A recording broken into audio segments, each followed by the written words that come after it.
So now you know I'm Stefania Maggi. Thank you very much for being here. I'm really very pleased to welcome you in San Servolo. And I take just 2 or 3 minutes at the beginning to let you know what EICA is and why we are having the meeting for the ProMedCog and this 2 days multidisciplinary meeting in San Servolo.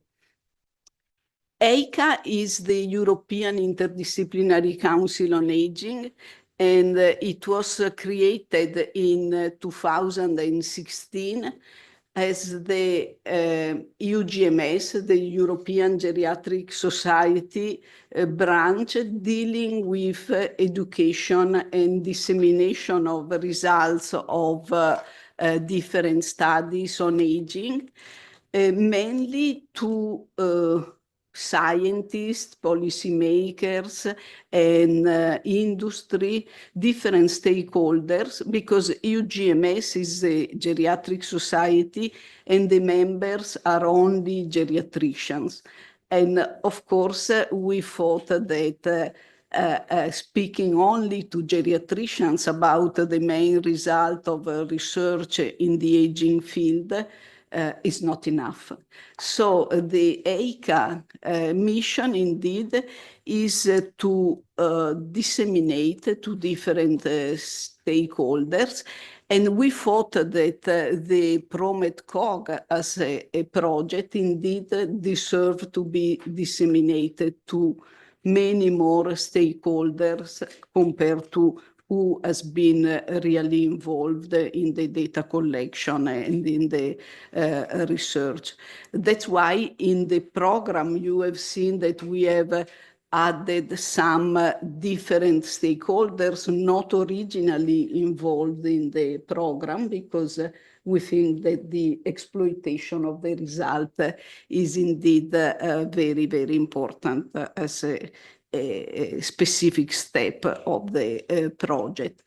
And so the main activities that we have carried out in San Servolo, and let me say that the reason why we have selected San Servolo as the headquarters of EICA is because, as you had the chance probably to see, for those of you who arrived a little earlier compared to me, that I arrived at the very last moment, you had the chance to see that there is a permanent secretariat with international people hosting and welcoming people, mainly students coming from university from around the world, and is a consortium of universities organizing summer schools on aging, winter school on many different topics.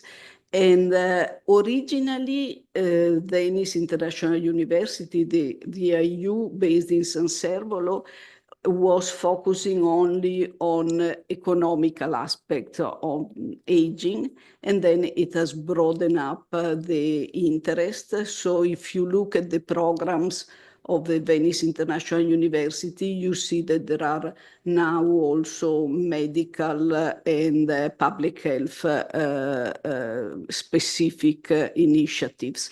EICA has become part of the VIU, and we thought that the place is very convenient for us. It's definitely a nice place to be. And also it helps to create a lot of interaction during and after the meetings, because we are in a small island and there is no escape from here. Originally, actually, this place was a psychiatry hospital until the 1950. And And if you stay 2 or 3 days, you're fine. If you stay more, you understand why it was a psychiatry hospital based here, because it's really sort of, but it's very nice for a few days. And there is a museum here, if you have a chance tomorrow, maybe to visit a museum with actually very, very interesting tools that were used with patients during their hospitalization. So the meetings that we have organized here are, as I mentioned before, on very broad topics. We had many meetings actually on nutrition in collaboration with UGMS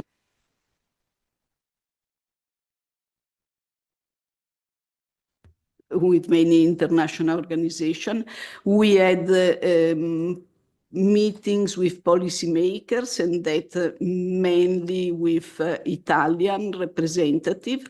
But recently, in the last 2 years, we had many meetings on broad preventative intervention promoting healthy aging. And therefore we had meetings on and conferences on vaccine and nutrition, the role of nutrition in promoting, in preventing infectious disease, and facilitating and promoting the efficacy of vaccines in older people. After each meeting, we usually publish an executive summary, and we publish it in a peer-reviewed journal. So if at the end of this meeting we all agree upon this, we can prepare and submit it for publication. It's usually help in making a step forward, a multidisciplinary agreement on a specific topic. So I think that this meeting would deserve actually such a step. One of the outcome of some of the meetings we had here has been, even if it's for now limited to Italy, the preparation of the Mediterranean diet guidelines. And Michela Zanetti, Professor Zanetti, who is here with us today, together with the Mediterranean Diet Foundation and the Society for Preventative Cardiology, have promoted this work. It is a huge enterprise with the support of the Italian National Institute of Health. And as you can see from the long list of scientific societies who are supporting this enterprise, we are working on preparing the Italian guidelines on Mediterranean diet with the endorsement of the government, and therefore we believe it will be a step forward, the adoption of finally going back to the adoption of the Mediterranean diet also in our country. Again, this would be a step forward, promoting then after we have it in Italy, if it will be a successful enterprise, with EICA, we aim to propose it for the European guidelines, and this would require, of course, the involvement of European scientific societies and other different stakeholders. We have also civil stakeholders in Italy, such as active citizenship and happy aging, all very active associations. And coming to today's meeting, I'm not sure I have the very final program, but I think every one of us is listed here, and I would take this opportunity then to make a round with presentations of all participants, starting from Professor Tricopolo, who I'm very, very pleased to have here with us today. Thank you very much for inviting me here, Stephanie. I'm very happy. I am Antonia Trikopoulou from Athens, Greece, and I'm originally medical doctor. I spent many, many years working on preventive medicine and with emphasis on nutrition epidemiology and mainly on Mediterranean diet. Right now, I am a member of the Academy of Athens, where I am chairing a Center for Public Health Nutrition. Thank you.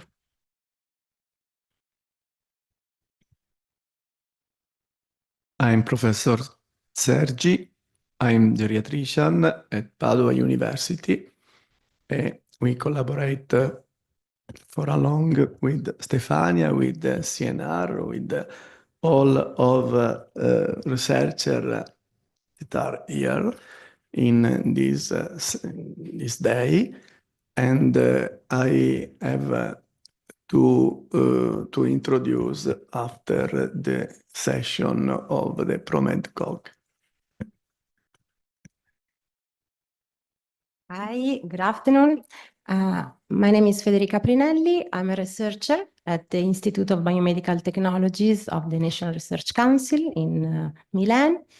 I'm a nutritional epidemiologist, and I'm here in this conference. I will speak about the part of our work packages on ProMed, and tomorrow on part of the work package related to NutriAge project. Thanks. Hi, I'm Adele Ravelli. I'm a neuropsychologist and a PhD student in medicine with Professor Sergi. And in this context, today I will present some neurocognitive data about the work package 2 of the ProMed. Good morning, everyone. I'm Silvia Conti. I am a dietitian. I work at CNR with Federica, and I am PhD student in the University of Ferrara. Good morning to everyone. My name is Marianna Noale. I am a researcher at the National Institute at the CNR, Institute of Neuroscience, and I'm working in the Stefania Maggi teams at the ProMedCog project and also NutriAge. Good morning, everyone. Good afternoon. Good afternoon. Thanks. I'm Federica Di Monti. I work with Stefania and Marianna at Neuroscience Institute. In this moment, I'm working on the Italian guideline on Mediterranean diet.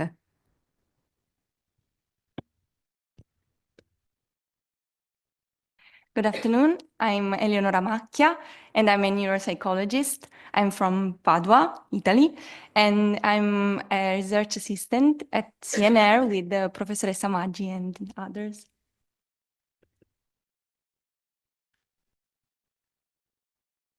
Oh, okay. Good afternoon, everyone. My name is Zaira Romeo. I'm a researcher at the CNR. I work in the group of Stefania, and I'm also a neuropsychologist.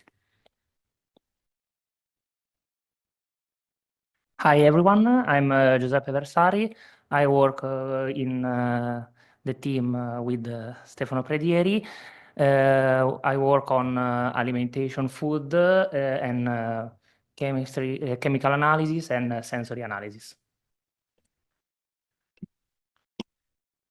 Good afternoon, everybody. I'm Stefano Predieri. I'm from CNR. I'm an agronomist, expert in food quality, sensory evaluation, and consumer test.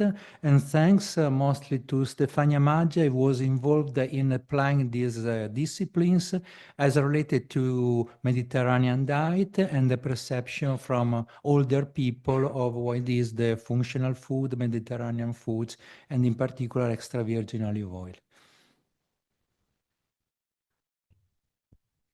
Hello, everybody. This is Angelo Santino from CNR.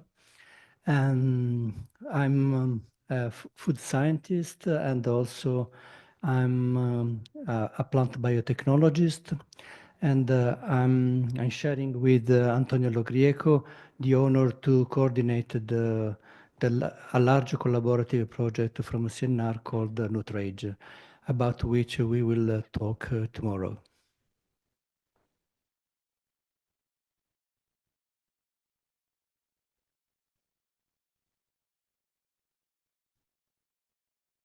Hello, good afternoon. My name is Linda Weber. I'm a nutritionist and I'm working at the Institute of Biomedicine of Aging in the working group of Professor Dorothy Volkert. And so I will present you tomorrow the update of the ESPEN guideline on nutrition and dementia. And this is my working field, so clinical nutrition and malnutrition in the elderly.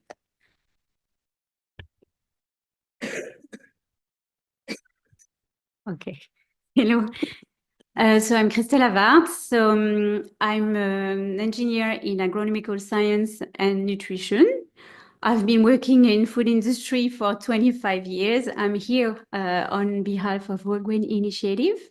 So just to give you a bit more explanation of what is Whole Grain Initiative. So this is a global collaboration between research scientists, health organization, and food industry to promote whole grain, so promote whole grain science and advance the knowledge on the whole grain benefits for health, but also communicate and promote whole grain consumption for the benefit of consumers.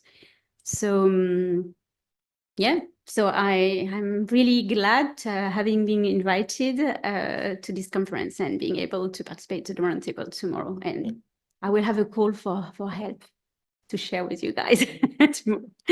Thank you so much. Thank you. Good afternoon to everybody. I am Antonio Logrieco. I worked in CNR, but now I'm a emeritus researcher and in CNR in Bari, but also I have a double function. Also, I'm working in China in Hangzhou laboratory about food safety and food quality, including fermented food. I'm, as Angelo said, I'm coordinating also the big project from CNR, this is Nutrage, where a lot of institutes are involved, and we are dealing about nutrition and health with, of course, great collaboration with Stefania Maggi. Hi, good afternoon to all.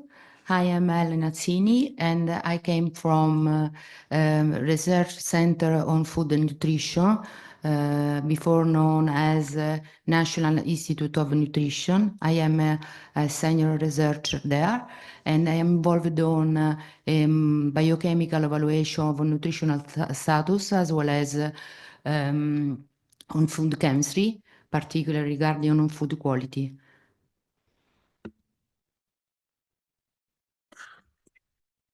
I am Michela Zanetti. I am a geriatrician and I work at the University of Trieste, close by Venice. And I am here because I was the president of SIMPE, which is the Nutrition Society within the Council of ESPEN. So it's the Italian society. And I was the president until December last year. SIMPE is a co-proponent actually of the guidelines for the Mediterranean diet in Italy, and I am a member of the Educational and Clinical Practice Committee of ESPEN. Hi, I'm Chiara Ciolin. I'm a geriatrician and a PhD candidate at the University of Padua. I work with Professor Sergi, but also there is a strong collaboration with Professoressa Maggi, Marianna, Federica, and so on. With Professor Sergi, our topic of research is especially not only nutrition, but also body composition and muscle health. But today I'm here just to present you some data about body trajectories. So in a few minutes, you will see our research.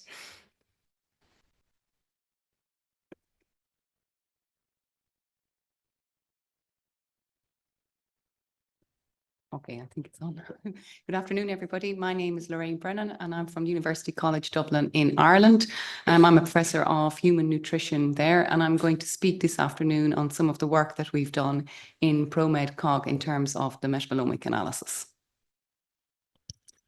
Hello, everyone. Good afternoon. And my name is Claire McAvoy. So I am a clinically trained dietitian.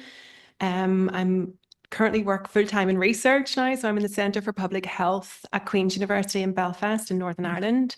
And I'm delighted to be here. Thank you, Stefania, for inviting us. I also have the privilege of coordinating the ProMed-Cog project. And today I'm going to present some work that hasn't been published yet, but it's the intervention study that we've done in Northern Ireland. So most of my research is trying to get people in Northern Ireland to change their behaviour towards the principles, let's say, of a Mediterranean diet to improve their health and well-being. Okay, thank you very much. And I think indeed we are a very multidisciplinary group, and we will try to have the best out of this composition and heterogeneous competencies. And now it is really my pleasure. I have received the congratulations from most of you because I was able to have Professor Tricopolo here with us today, and it is really a privilege. We have been friends now for many years, and it is really a pleasure to welcome you, Antonia. Thank you, Margaret. It's really my privilege to address such a distinguished and multidisciplinary audience. It is also my pleasure because I'm going to talk about Mediterranean diet, a topic which expresses both my scientific beliefs and my love for the Mediterranean way of living. Having said that, sorry. Yes. So I want to repeat, to remind you that there is an exponential increase in the last 2 centuries for the life expectancy. And this leads to the fact that the proportion of people over 65 will reach almost 1/3 of the European population by the year 2030. It's coming. But what is threatening, well, from the one point of view, from the other point of view is very good, is that the segment of population over 85 is the most growing segment of the population worldwide. Here there are some information from mainly from Sweden, which they have data since the last century. And it's calculated that most, maybe according to the information which we have for the countries with high long life expectancy, that the children which they will be born in this country will celebrate their 100th birthday. So the issue is we add years to our life, but the question is we add quality to these years. And the data, they say that depends on in which area of the world you are living.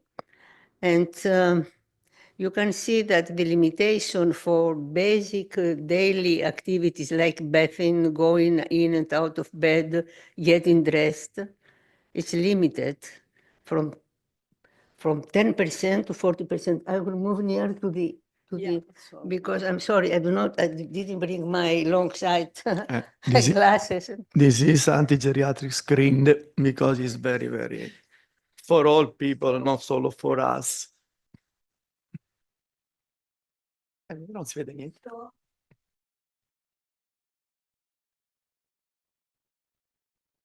So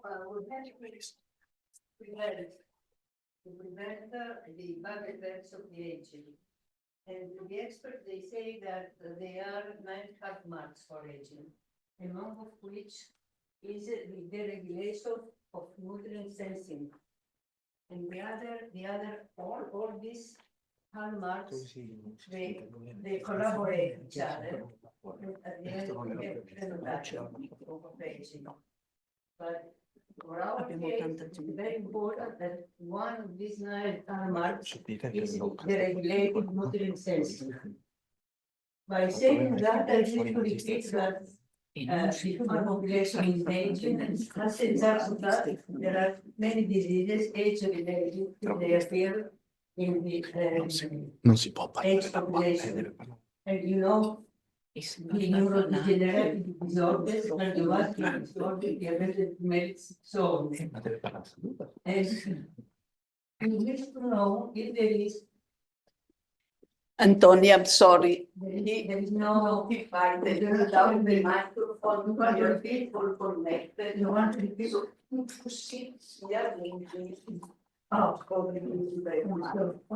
Chair, can I get my chair? There is a chair. Because there was no view.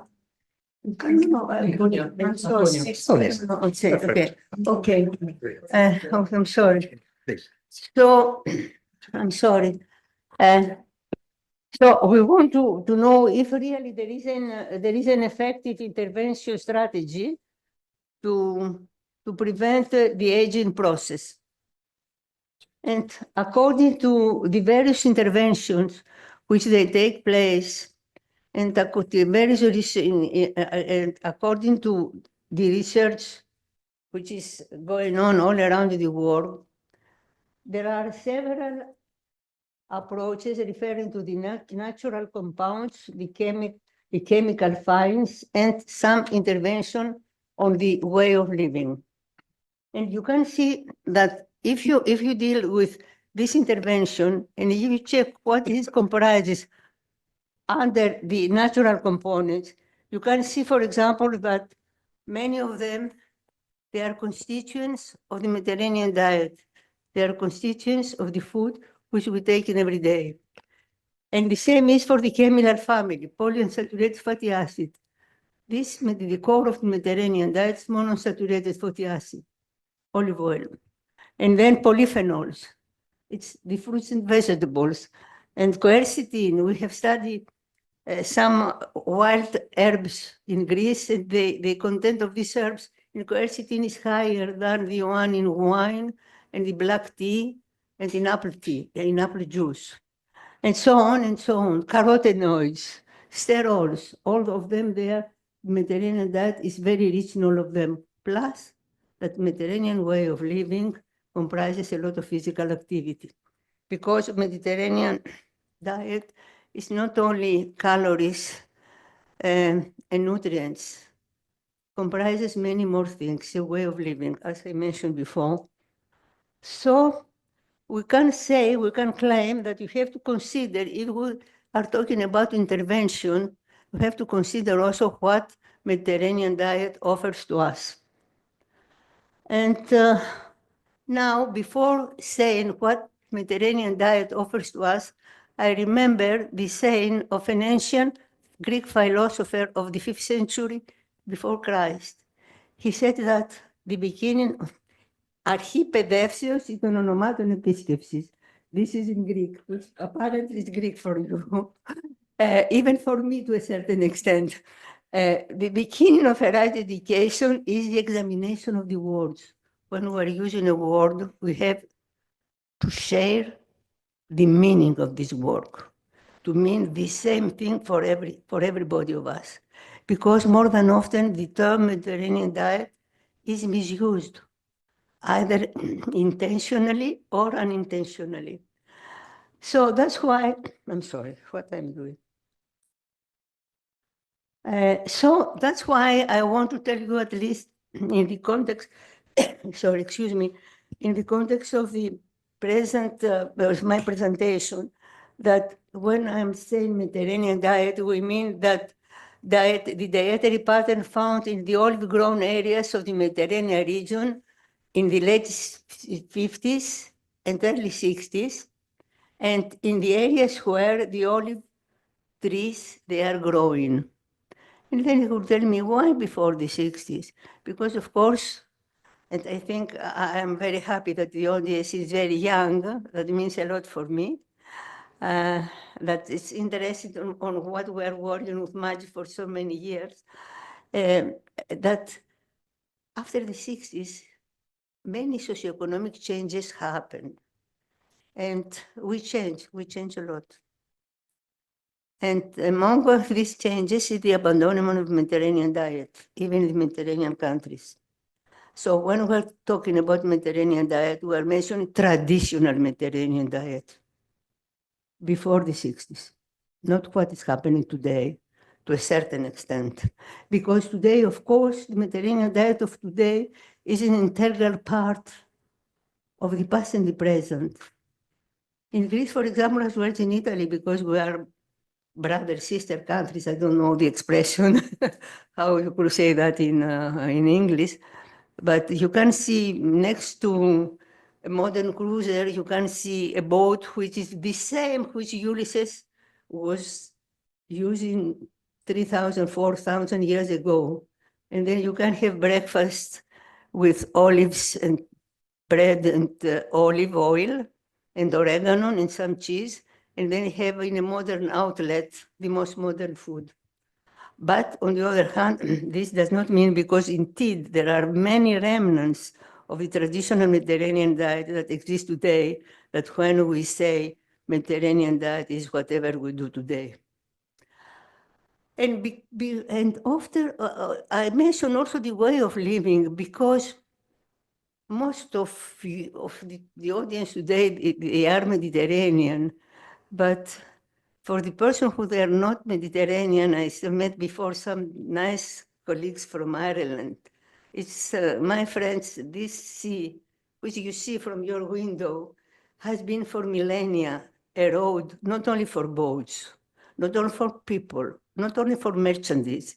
It has been a place for the development of great ideas of religions. And all these disparate components, they merged to one expression, the Mediterranean way of living, and which the best expression or the most visible expression is the Mediterranean diet. That's why I said before that Mediterranean diet is not simply a diet. It's something much more than that. So I will not repeat what is Mediterranean diet. Actually, is a plant mainly, not only plant-based diet, not only. We do not say nothing, we do not say no to anything. The Mediterranean diet is ruled by what we call in the Greek philosopher, the metron. We say yes, but depends of the how often and the size and the portion. So it's a version, it's a diet, it's very open, it's a diet of the metron.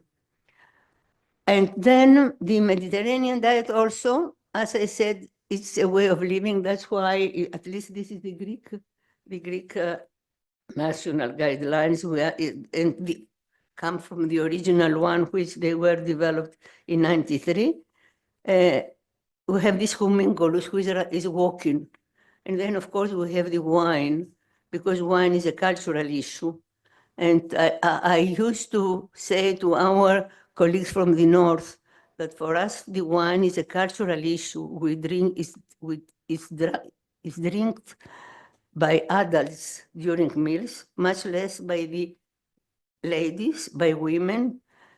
And it's drink in company, never alone, in order to share and to enjoy the life and not to forget the life. So in the 60s, dear colleagues, a Greek at the age of 40s, it was, you believe that, in the 60s, the most long-lived individual in the world. His life expectancy, he was expecting more life to live than a Japanese, which now they are running first, and the Greeks were, you know, in the ranking we fell down, we are abandoning everything. So at that time, you see, it was 31, the life expectancy for Greece, 27 in Japan, and 27 in the United States. And then you remember, the famous study and by Arcelkis. Arcelkis was the first who considered the Mediterranean diet, who named this diet Mediterranean, and he considered the Mediterranean diet as a diet that prevented cardiovascular diseases because of its low saturated content. Arcelkis never mentioned the olive oil. Olive oil for Arcelkis was neutral. It was the low saturated content. And as a result of that, and this here is very meaningful of what happened the next year after the Arcelkis study, is that rightfully in the Finland, which at that time they have very high intake of, very high incidence of cardiovascular diseases, they decided, by my late friend Pekko Puska, he was the leader of this intervention, to reduce saturated fat intake. And they turned what? Not olive oil. It was, they didn't know olive oil. They didn't produce olive oil. And rightfully, they turned to use seed oils. As a result of that, after this very successful intervention in the Finland, they reduced dramatically the cardiovascular diseases after the 7-country studies. Seed oils were promoted to Greece, at least to Cyprus and to Palestine and Israel. And then we started cutting the trees. Even the medical doctors, they were advertising seed oils. Keep that in mind. We have to know what is happening in our nations. We have to have our own data. And it took years to establish the Mediterranean diet. And it took years not only that, because when we were producing the data that Mediterranean diet is beneficial to health and preventing many diseases, rightfully, in a good sense, they will say, come on, you're consuming so much olive oil. They are swimming in olive oil, your food. Olive oil is, and then we were saying that, look, we cannot consume so many vegetables unless we cook them in olive oil. You destroy our diet this way. So it was 15 years fight till it was many intervention studies which demonstrated that it's not the percentage of fat in a diet which count, but it's count the type of fat and the amount of the amount of calories taken. So I'm saying to you that because the establishment of the Mediterranean diet took more 40 years of effort. And then I'm very happy that I see, as I mentioned before, the young generation to be interested in that. That means that you will continue. And then in the 80s, we did a small survey in the elderly, in Greek elderly, and we follow up for something like 8 years, if I remember well. And we found, and then we developed the Mediterranean diet score in order to define the Mediterranean diet, and then to measure the Mediterranean diet, to measure the adherence to the Mediterranean diet, which was essential. We say Mediterranean diet, what is meant, and how we measure it. And through this score, we found out that it was the person who they adhere to Mediterranean diet, they have 17% less risk to die. That was the beginning. And in this study also, it was something else, which if you remember one thing from my today presentation, remember that all the results, they demonstrate the association of the various food one by one, statistically, is much less than the effect which has the pattern in the prevention of mortality and of various diseases. We do not know why, and this is our task. Why is so efficient? The whole pattern is the combination of the foods. They do not know the mechanism of that. But this is, in all the study, they do not speak for magic bullets. They do not speak for magic foods. They are speaking for the whole patterns. And it might be that the interaction between the various groups is very important. That's why, and remember that also, that I am strongly commenting on the recent papers on the wine, because wine, most of the paper on wine, they are done and they do not take under account how the wine is consumed. If wine is consumed during meals, then it changes a lot of its absorption and its interaction with the other foods. So that's a field for research in the future for the young generation.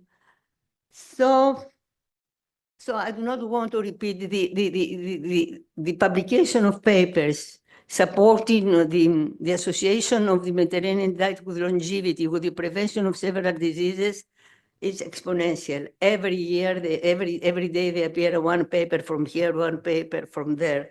And to me, it's very, very interesting because I follow in a way or in another the literature that the Spanish and the Japanese, they are very, the Chinese and the Japanese, they are very much interested in Mediterranean diet, and they publish a lot of paper on that. So I said that before, at the beginning, when I was talking about the definition of the Mediterranean diet, that there are some misconceptions, that the term is not used correctly, either intentionally or unintentionally. Potato is not a vegetable, it's a root. I remember several years ago when we were comparing in an epidemiological analysis the data of the consumption of vegetables in Europe, I found out that, in the data, that the Polish, they were the highest consumer of vegetables in Europe. I said, this is impossible. How? What they are doing, this Polish? And then we tried to find, and they were including potatoes as vegetables. Potatoes is not a vegetables. Fried potato. So, fruits, especially in the United States, fruits, products with added sugars in compost. It's not the same like the fresh fruit. Whole grains, it's not the sugary breakfast cereals. In Mediterranean countries, we used to boil wheat, to dry it, and then to use all the whole winter as breakfast. So if you take breakfast cereals, look, apart that they are over-processed foods, I don't touch this issue now in this, try to find out what additives and how much sugar they have, because they are not tasty. In the way we produce originally in traditional way, the wheat for breakfast in the past, it's very tasty because we know, and more specifically in Greece, we know it has to be done with the milk of May or of April, because at that time, the cows or the sheep or the goats, they feed their babies. It is the best kind of bread and with a lot of aromatic ingredients. So, I mean, there are, through the century, there are many secrets in the development of these traditional foods. And the legumes, high sodium in canned products, and they are processed, etc., etc., etc. And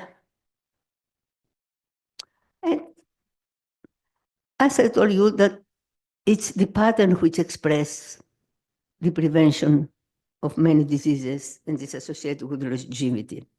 But the pattern, what means? It means what we eat every day. So let's look, what we eat every day. Every day the traditional diet is with our traditional foods. So we thought that it's very, very important to underpin the mechanism, which are still, they are not clear. Why Mediterranean diet is so healthy? For that purpose, since 1992, and it was not only for this purpose, to underpin why the Mediterranean diet was so, but at that time we were seeing that everything is abandoned. And then in our anxiety, we said, okay, let's register what is meant traditional food in order to persuade your generation what we mean when we say traditional foods. It's different to how to register the traditional food. What we do, it goes, and we are doing to a certain extent now, is multifaceted. We were searching who is the lady in which village who is doing the real traditional food. And then we were a group of 5 almost, or of 3 persons. And we stay with her in her kitchen. And then we say the primary food, which is the primary food, from where it's coming. And then the final product, the waste, and then we videotape everything. And then we chemically analyze everything. And also, we try to find when and how it was used. Sometimes we discover that some foods, they were mentioned by Aristophanes. So 2,000, 3,000 years ago, a part of what was found in the excavations. So again, our friend at the Stanis came, Santonia, you are talking about traditional, but what is meant traditional? Fortunately, we were able to deal with this issue for 3 years in a group from a European project. And finally, we got 3 or 4 projects on traditional food, and we studied several traditional foods, even in the Black Sea countries, with this methodology. Traditional foods, it's distinguished from other similar products. And I will tell you an example: olives. Olives, the way they are processed. We call everything olives, but the way of processing the olives is very important, both in taste and also in nutrient content. If you process the olives with caustic soda, then they are how do you say, they are not anymore, they don't have bitter taste within a day. But traditionally, we put them in seawater or in 60% salt water for 1, 2, 3 months. That means a lot. You save a lot of time if you do how is the word? I knew the word. In half a day instead of 3 months. But everything is called traditional. But the traditional olives, they have much more antioxidants, apart of being more tasty, than the one which something that the one with caustic soda. Am I clear on that? Also, this is what it's distinguished clearly from other similar products. The traditional ingredients, it's locally produced. Mediterranean diet has a motto: locally produced, locally consumed. We'll come to that in a moment.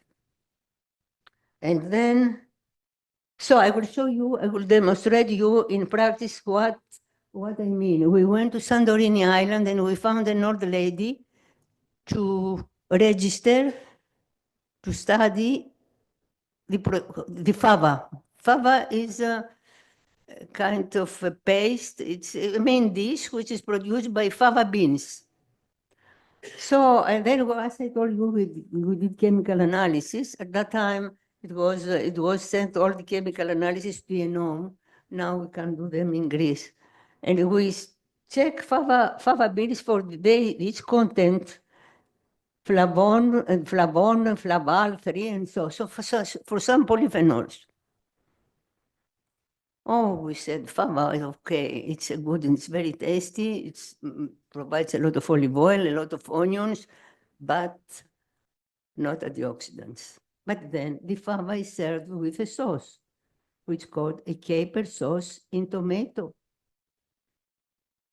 And then we chemically analyze the sauce. This is the content. and the capers you produce a lot in Pantelleria.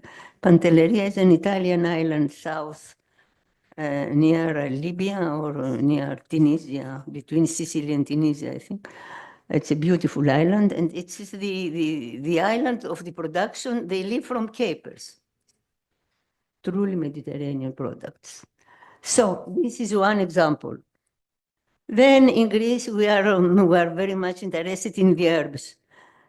The herbs were used for herbal infusion, and we're using culinary practices, adding in several recipes, but we have the wild herbs, which more than 100 wild herbs, and were prepared with this wild pita, pies, and with this with 3 ingredients, wild herbs, olive oil, and sunflower, we produce more than 100 kinds of pitas.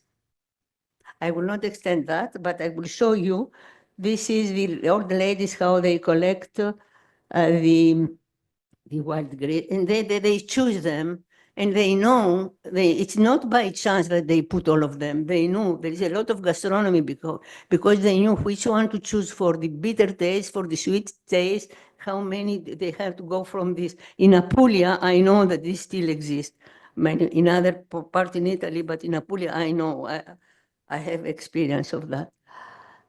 And then we do 2 kinds of pitas, the left one and the other one is from Crete, which they are fried in olive oil. And then, look, it was mentioned quercetin before in the list of these high marks, you remember?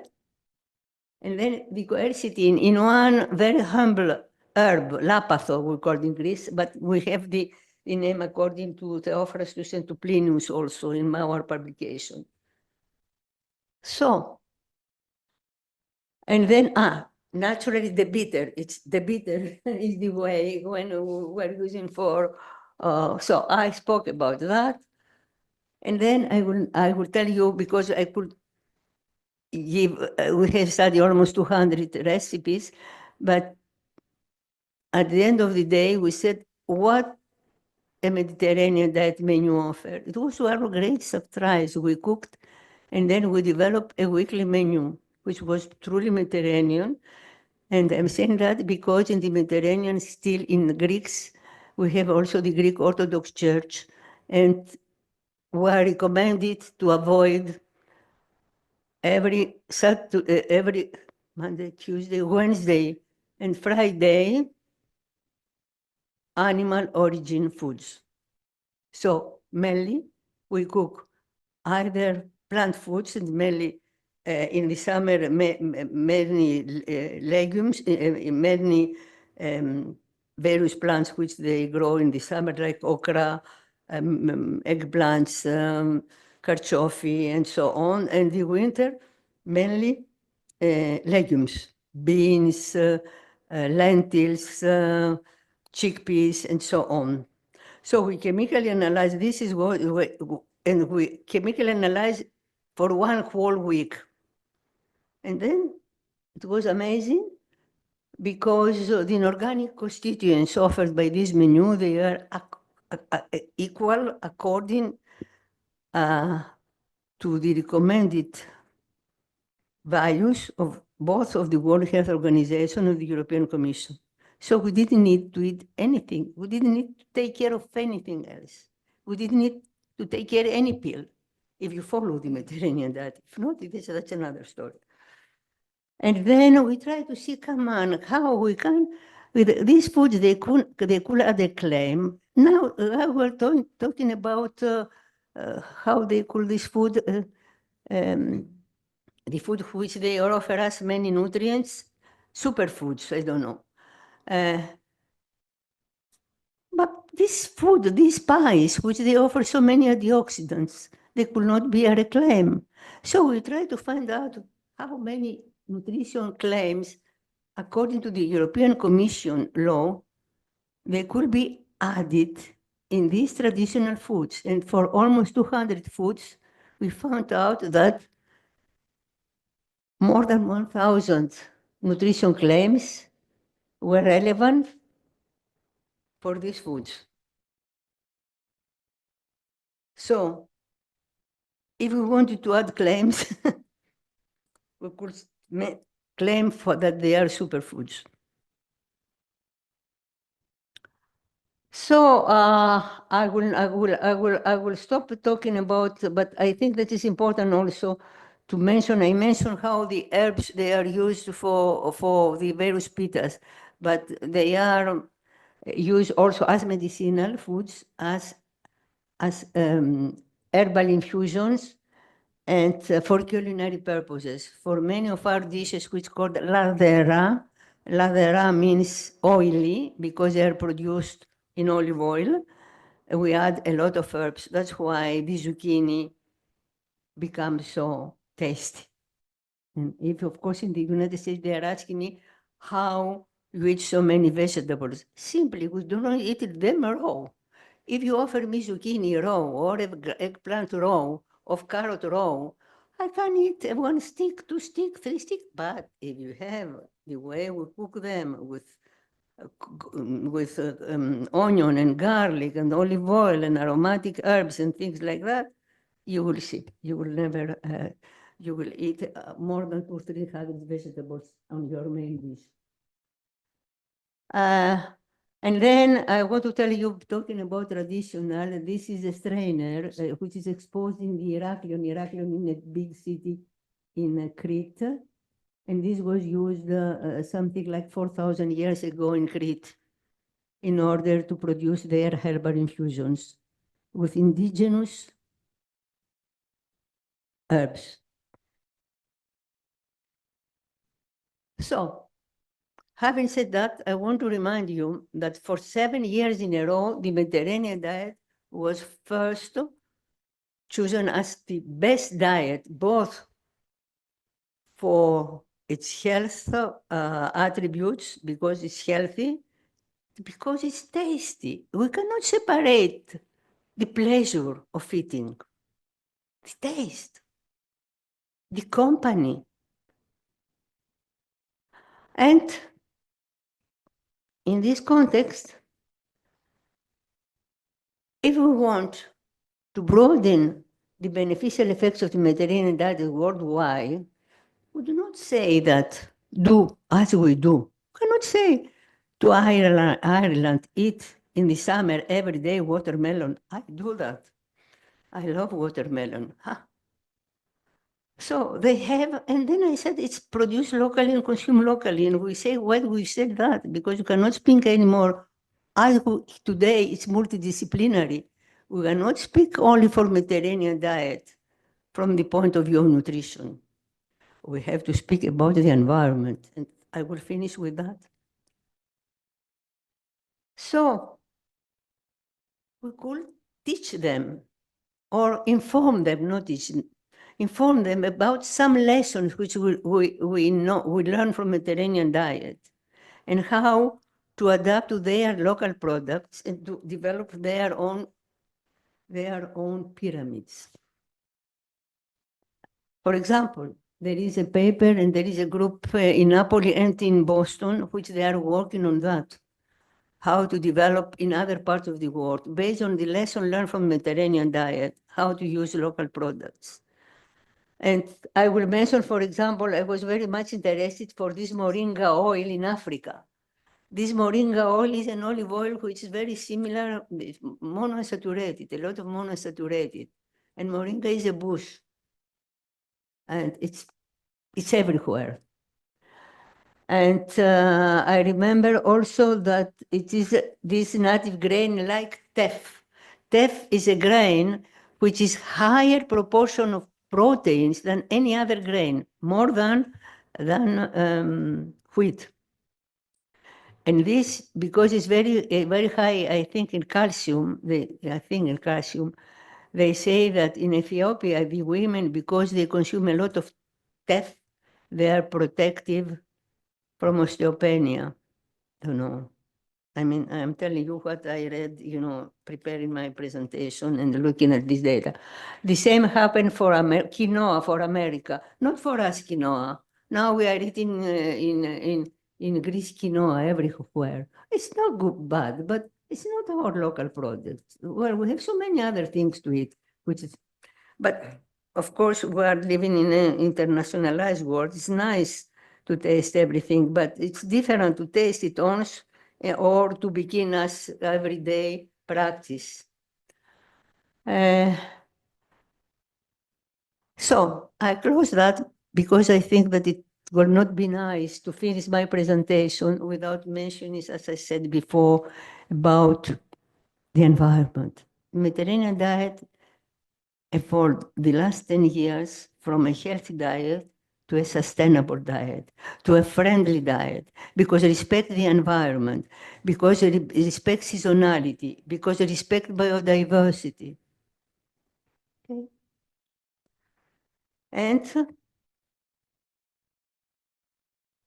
I want to mention to you that in 1999, although they continue and they publish a lot, but this is the basic paper which was published in the Lancet by a Lancet committee, and they have been working for at least 3 years from all over the world, scientists, very knowledgeable, I think. And they report the Lancet Eat report, in which they will try to define a universal diet which will be served as a diet to compare all the other diets in order to proceed to policy decision. And then in this report is written, even I don't see from this distance.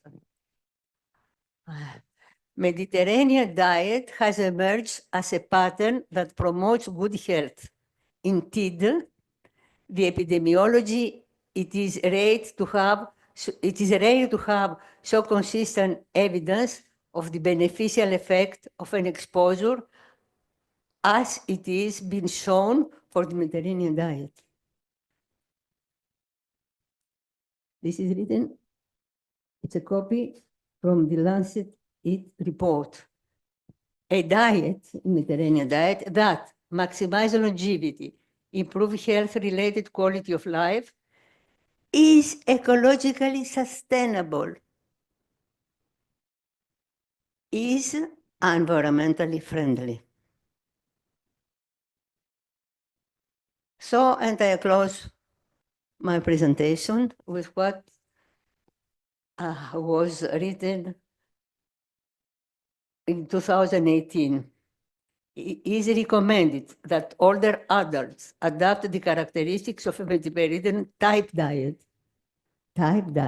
not diet, because they consider also countries which they don't have several products and they must produce the local one, like oil, seed oils maybe, to reduce their risk of chronic disease, impaired cognition, and frailty. Thank you very much.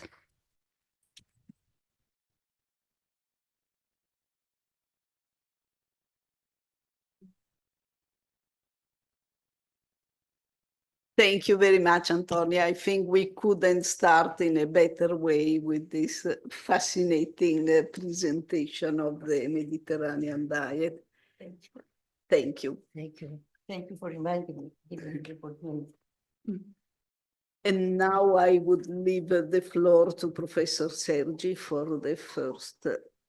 Can I do a comment?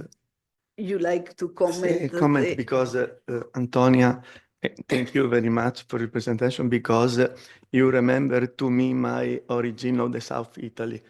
And I have the traditional recipe to prepare salty olives without soda that employ 1 year, changing the water, sweet water twice a week without, and the final taste of the olive is very, very different. Okay. Sure that Antonio Logrieco and Angelo Santino from Puglia would have probably the same approach.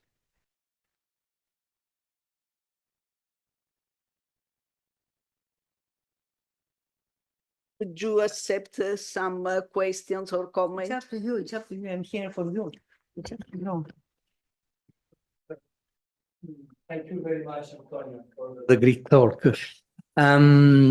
I have a comment. Unfortunately, we have to consider that families nowadays has a really reduced time or have no time to cook. And most of these traditional recipes related to traditional foods requires a lot of time to clean, to cook, and I wish to ask you if you think this kind of excellent foods can be proposed again to young people, especially young people. Well, I have heard these comments more than often. Yeah. And being a woman who is working, and I don't have time to spend a lot of time in the kitchen, I think that some foods, they can cooked. For example, the veres ladera, they can cook Monday and be eaten till Friday. So, and they do not take so much time.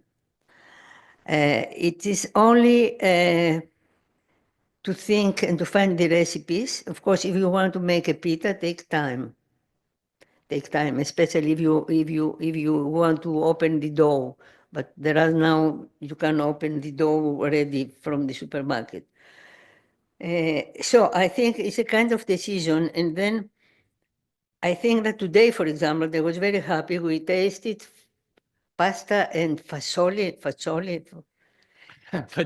Yes. It was Pasta absolutely fagioli. a traditional food.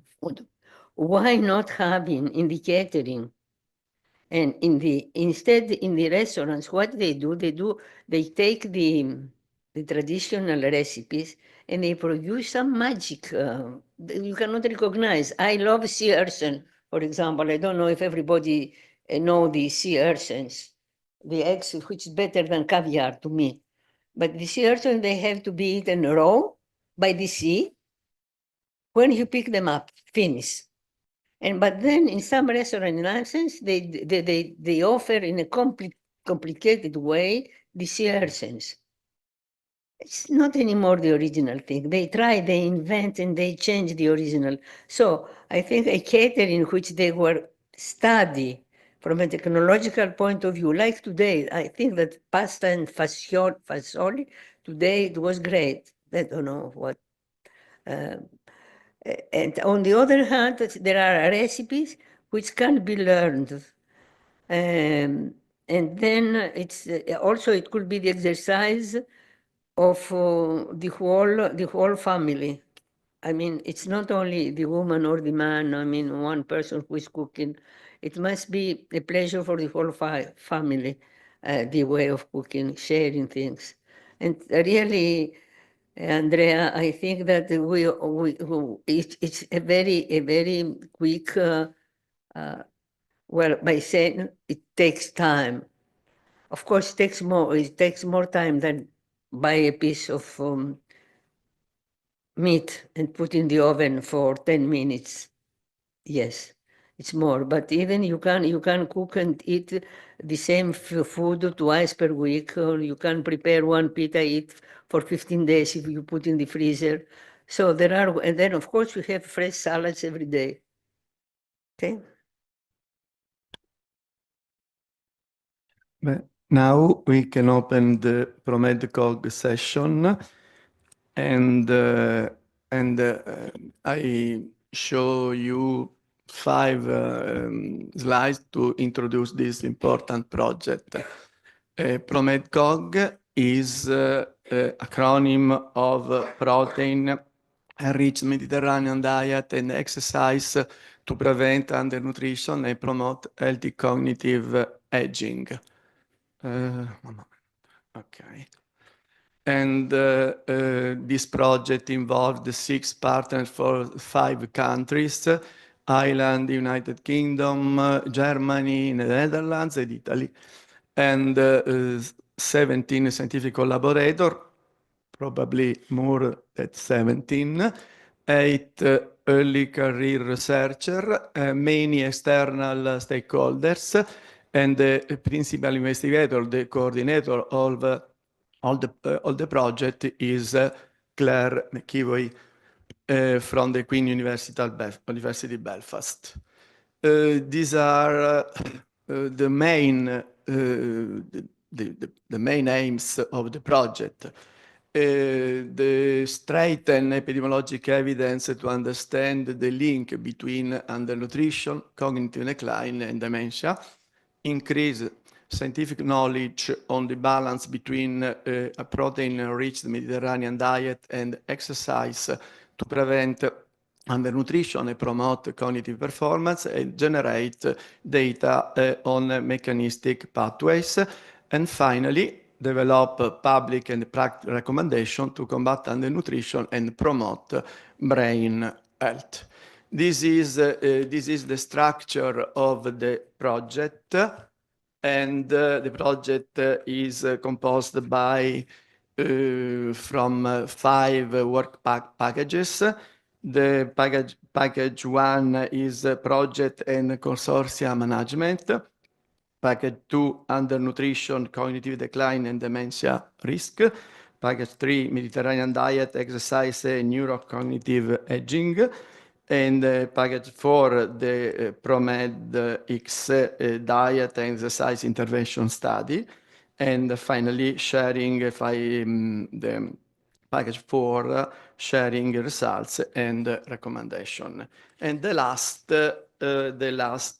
slide is about the human resources, the researcher of the research that contributed to this important project.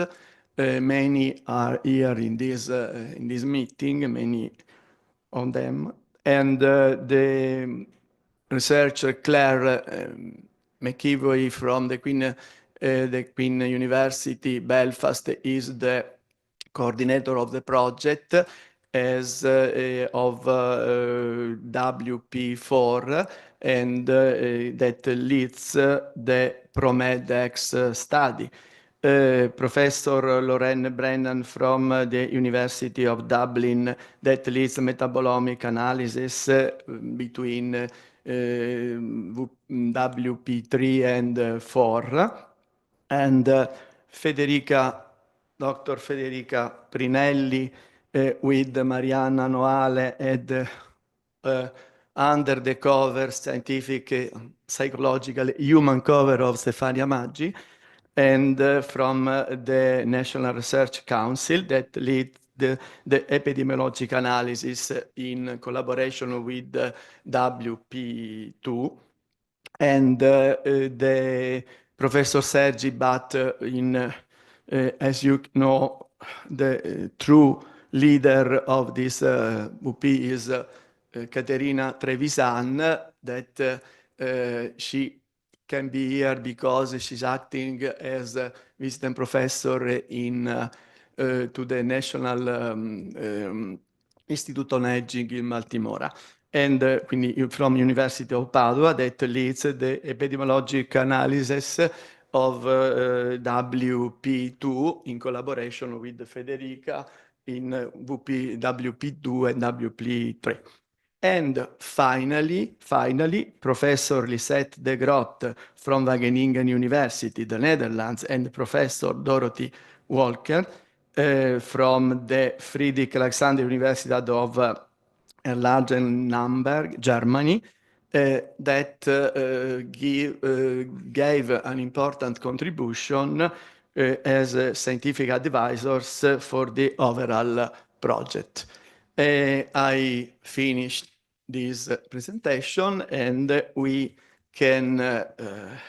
I'd like to introduce the two first speakers, Dr. Chiara Ceolin and after Dr. Adene Ravelli, my collaborator, young but very tireless workers and that the title of their presentation is Undernutrition, Cognitive Decline, and Dementia.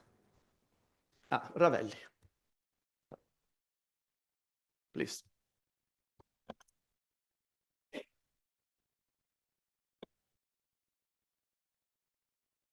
Thank you, Professor Sergi, for the introduction. As I told you before, I'm a neuropsychologist, and so now my presentation will be especially on neurocognitive data on the work package 2.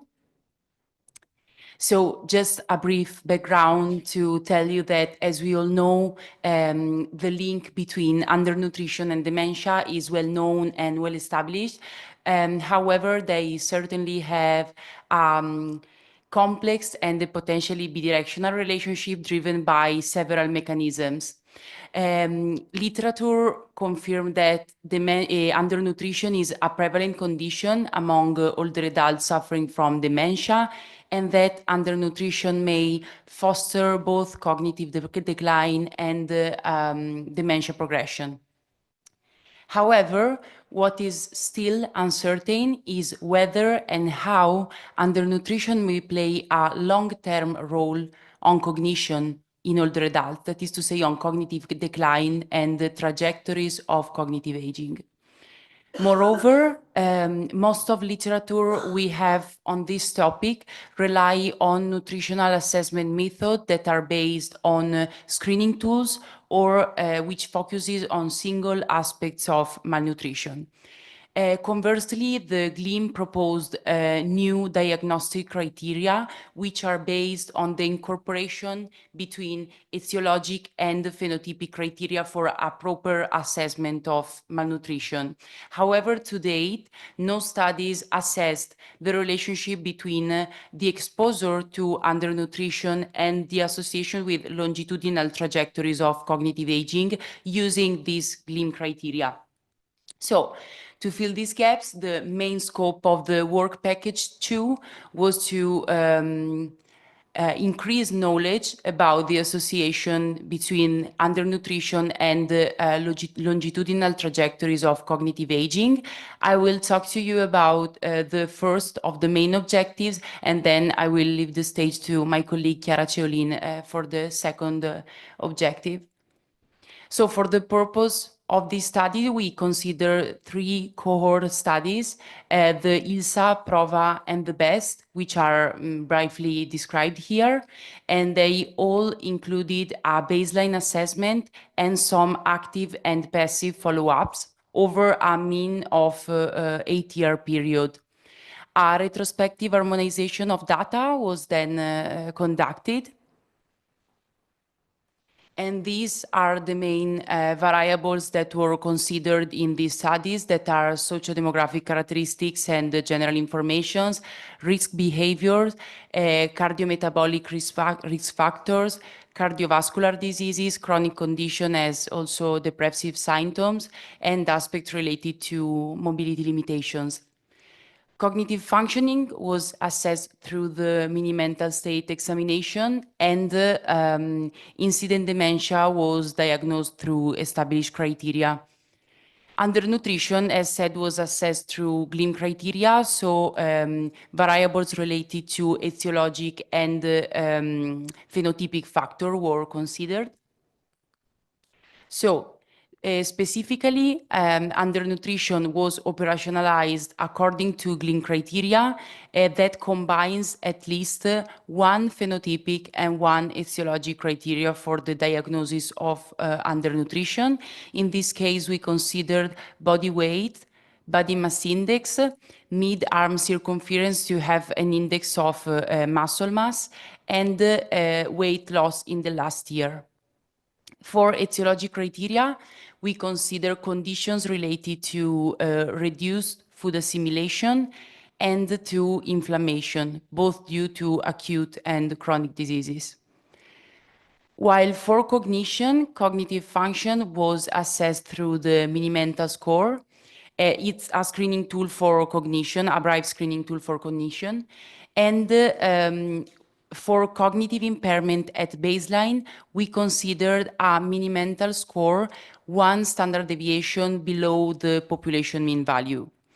Then we consider cognitive decline at the follow-up, comparing the mini-mental score at the baseline with mini-mental over the follow-up period.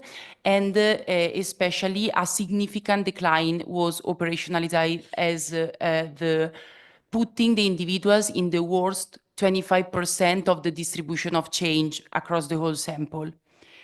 Finally, incident dementia, as I said, was based on a clinical diagnosis using established criteria for the diagnosis of dementia. For the purpose of these studies, we excluded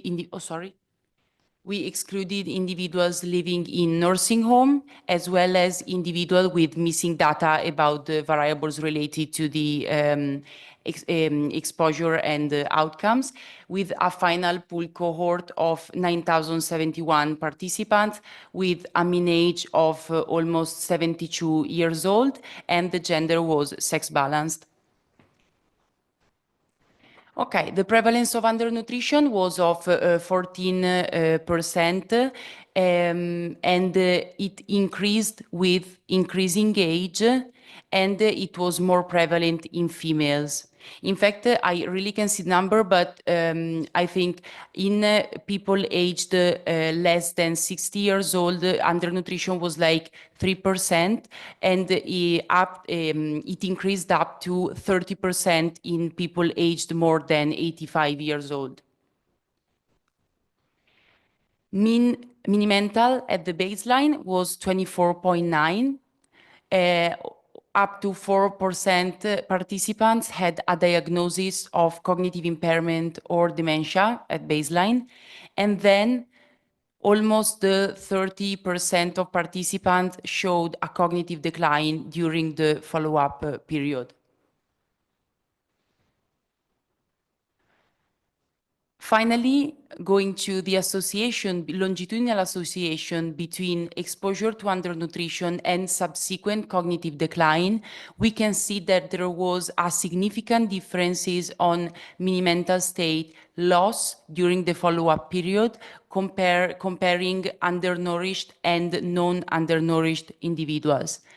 And that is to say, both groups showed a decline, and this is expected with age, but undernourished individuals had a greater loss, up to 71% compared to well-nourished individuals. This trend was more evident in septuagenarians and in men. In general, undernourished people were so older, less educated, had more cardiovascular diseases, and some more depressive symptoms compared to well-nourished individuals. So we confirmed this result, finding with the adjusted Cox regression model an association of undernutrition with cognitive decline on the mini-mental and incident dementia. So after these results, the second main question was to address whether and how the exposure to undernutrition may have an effect on longitudinal trajectories on neurocognitive aging. This second question was addressed in a work that is now under review, considering also only the ILSA and the PROVA population, since the best population didn't have the mini-mental score. So we found 3 trajectories of neurocognitive aging with the mini-mental state scores. Trajectory 1 showed a steep decline over time. Trajectory 2 showed a gradual decrease, while trajectory 3 showed high scores, nearly stable over the follow-up period. What I think is very interesting, in my opinion, in this trajectory is that these 3 trajectories were data-driven, but in fact they represent very well the whole spectrum of aging, ranging from successful aging to cognitive decline and dementia. Individuals, the prevalence of undernutrition, as you can see, and this is the first important result, was significantly more prevalent in the trajectory 1, the one with the steep decline. And in general, individuals belonging to the trajectory 1 were older, more likely to be females. They have more chronic conditions except for hyperlipidemia, and they were less educated and they had a lower socioeconomic status.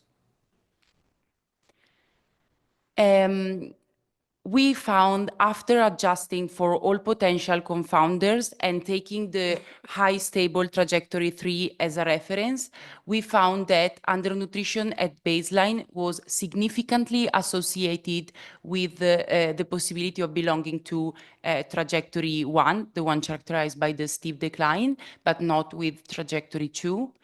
And then we try to consider independently the etiologic and phenotypic aspects of undernutrition.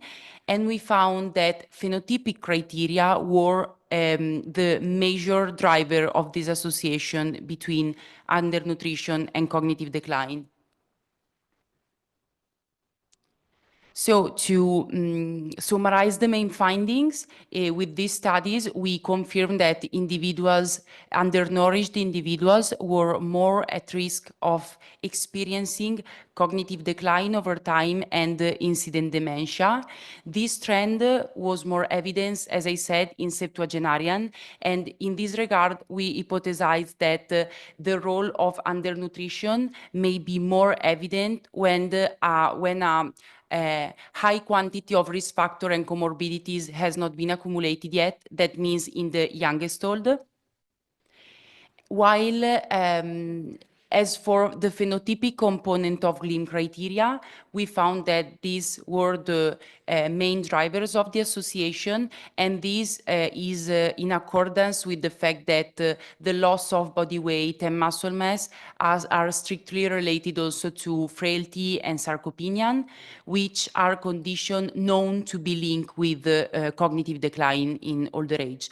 But they are also in line with the recommendation by GLIM, that is to say that if on the one side we have to incorporate both phenotypic and etiologic criteria for the diagnosis of undernutrition, GLIM guidelines suggest to focus on phenotypic characteristic for severity grading of undernutrition. So overall, these results confirm the necessity of closely monitoring and early treating undernutrition in older adults, also when dealing with cognitive frailty to preserve healthy cognitive aging. So now I leave the stage to my colleague Chiara Ceolini, who will show you the other results from our work package 2.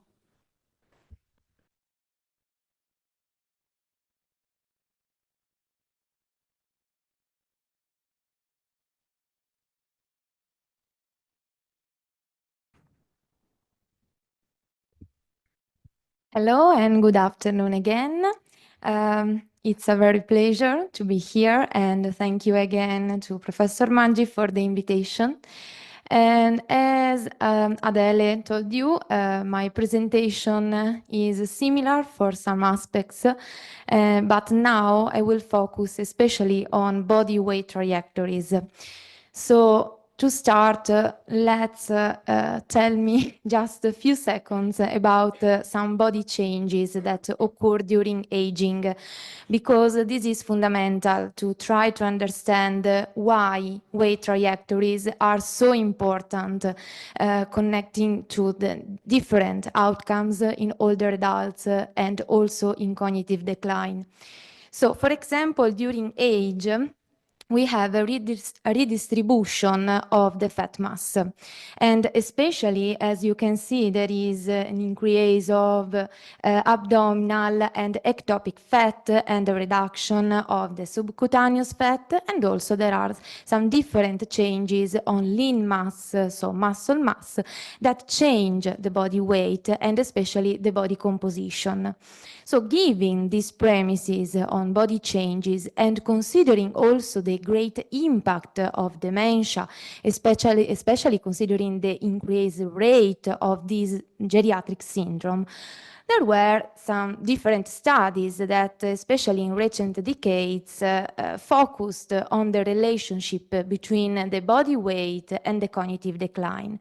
The most important limit of these studies were especially linked to the weight loss. But they all focused on a sort of bidirectional relationship between the weight loss and the onset of cognitive decline or dementia, considering that there is, for example, a great impact of cognitive decline, considering, for example, the disrupt meal planning, the reduce of nutritional needs that are felt by the patients, and also some behavior that bring to reduce weight loss and reduce capacity also to prepare food. On the other side, there is also an important element given to the drugs that are used for people affected by dementia, such as the acetylcholinesterase inhibitors that have important side effects, for example, nausea, vomiting, and so on, that can lead to the weight loss. And weight loss, on the other side, we all know that is linked to poor outcomes. So there is a sort of vicious circle, especially considering also that weight variation can be considered some aspects of behavioral disturbances linked to dementia, but also are the aspect of different comorbidities that affect older adults and can be linked to the deficit of different macro or micronutrients. And also another aspect that was stressed in the studies, in the previous studies, was the relationship between the BMI and the dementia risk. BMI, we all know that is the body mass index, and there is a special aspect that we have to consider about the BMI in older adults. That is the previous mentioned change of body composition that can alter the reference values of BMI in this population. And this could be linked to the risk that was underlined in this study of both BMI under normality and BMI over normal values associated with the risk of dementia. In this meta-analysis involving 2.8 million adults and a lot of number of dementia people with dementia, you can see that there is an increased risk for people with BMI under 18, for example, for the risk of not only the all-cause dementia, but also the vascular dementia. Despite these great evidences, we know that there is still a lack of evidence, especially considering the gender differences, but also the longitudinal studies, because most of these studies are cross-sectional or have a very short follow-up period. So, given these premises, the objective of our study was try to examine the association between the body weight trajectories during adulthood and later life and cognitive decline, also potentially assessing gender or sex differences, not gender. And the study was performed, obviously, as a part of the ProMedCog project. Different from the previous one, we had the harmonization of two big data sets that are from the Italian longitudinal study of aging and the Progetto Veneto Anziani, the PROVA studies. In both studies were carried on 1992 and 1995 and involved the patients over the 65 years. So there was this retrospective harmonization of data, but for this study, the exclusion criteria were living in institution or nursing home, and obviously the missing data both at baseline and considering weight and cognitive decline variables. So from the initial sample of 8,731 patients, we had a total sample of 3,852. Which were the variables we used? Socio-demographical data and lifestyle characteristics, comorbidities. We also used the GLIM criteria for the nutritional status that Adele just showed you, so I don't want to repeat. And we used the mini mental state examination for the assessment of cognitive status. And for the one of you that don't know the mini mental state examination, very briefly, this is a questionnaire with 4 main domains, as you can see, such as orientation, attention, language, and the visual abilities. Which was the export? What was the export? So we try to examine the weight changes from the baseline and from 50 years, so self-reported, to the last available follow-up that was 8 years. And the outcome was the cognitive impairment at baseline and the cognitive decline at the follow-up that was assessed, as Adele mentioned, considering the different of standard deviation for the cognitive impairment and at baseline, and for the follow-up try to underline which mini mental changes were in the worst quartile. For making the body weight trajectories, we used analysis based by sex, considering the percent weight changes. So here I reported a briefly description of the statistical process, but I don't want to stress with details, and I think that Marianna can help us in case to better understand the creation of the body trajectories. And we repeat the analysis from both considering from baseline to the last follow-up and from the age of 50, considering as the first observation to the last follow-up. So let's see the results. These are the body weight trajectories from the baseline to the last follow-up. And as you can see, there are 3 main groups. We identified 3 trajectories for decreasing weight, stable weight, and increasing weight, both in males and females. And the stable weight trajectories was the most frequent. These are the characteristics of the groups considering the biological sex. In both group with the decreasing weight trajectories, people were older and had a higher percentage of diabetes and also higher levels of BMI, while only in males, we notice also a higher percentage, for example, of hypertension. But looking at, I know that is very small because I have some difficulties to read, but as you can see, considering the undernutrition score according to the GLIM criteria, we had a low percentage of people with undernutrition in the decreasing male group, while the condition was opposite considering females. This is the Cox regression analysis multi-adjusted for assess the association between the body weight trajectories and the risk of cognitive decline. So considering the stable weight as a reference, you can see that we didn't notice significant association considering the weight trajectories from baseline to the last of follow-up. And this was true for both sexes. So let's try again with the other trajectories from the age of 50 from the last follow-up. Also in this case, we had three main groups of increase in weight, stable weight, and a decrease in weight. And as you can see, the 30% of females in the increasing group were involved, while in the decreasing we have 10% of males and 8% of females.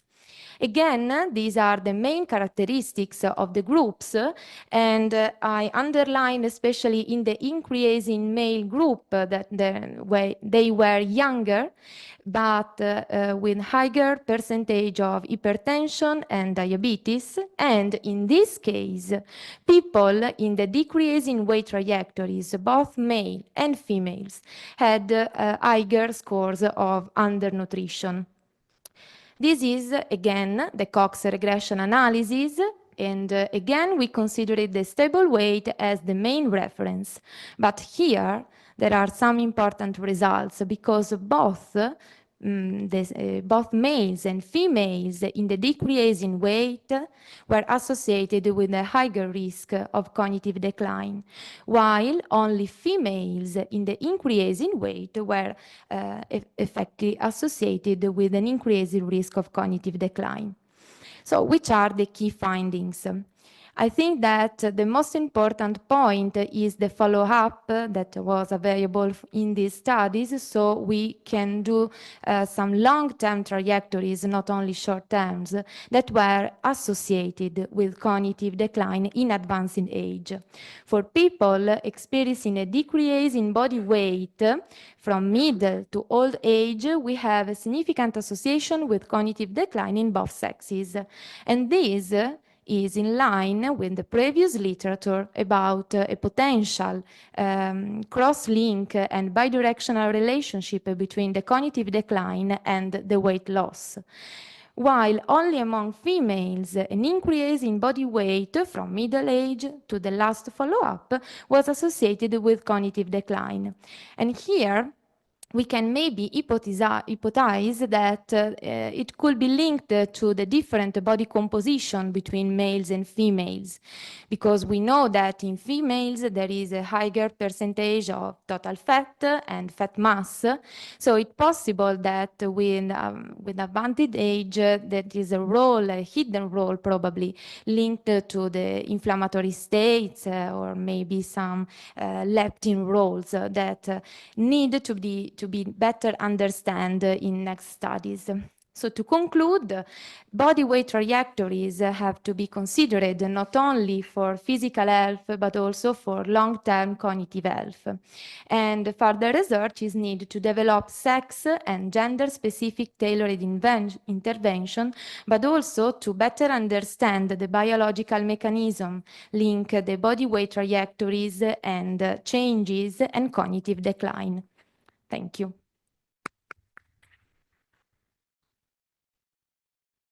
Thank you very much, Adele and Chiara, for this interesting presentation. If you agree, we can do some questions at the end of each presentation. Are there any questions? Just a silly question, just to clarify.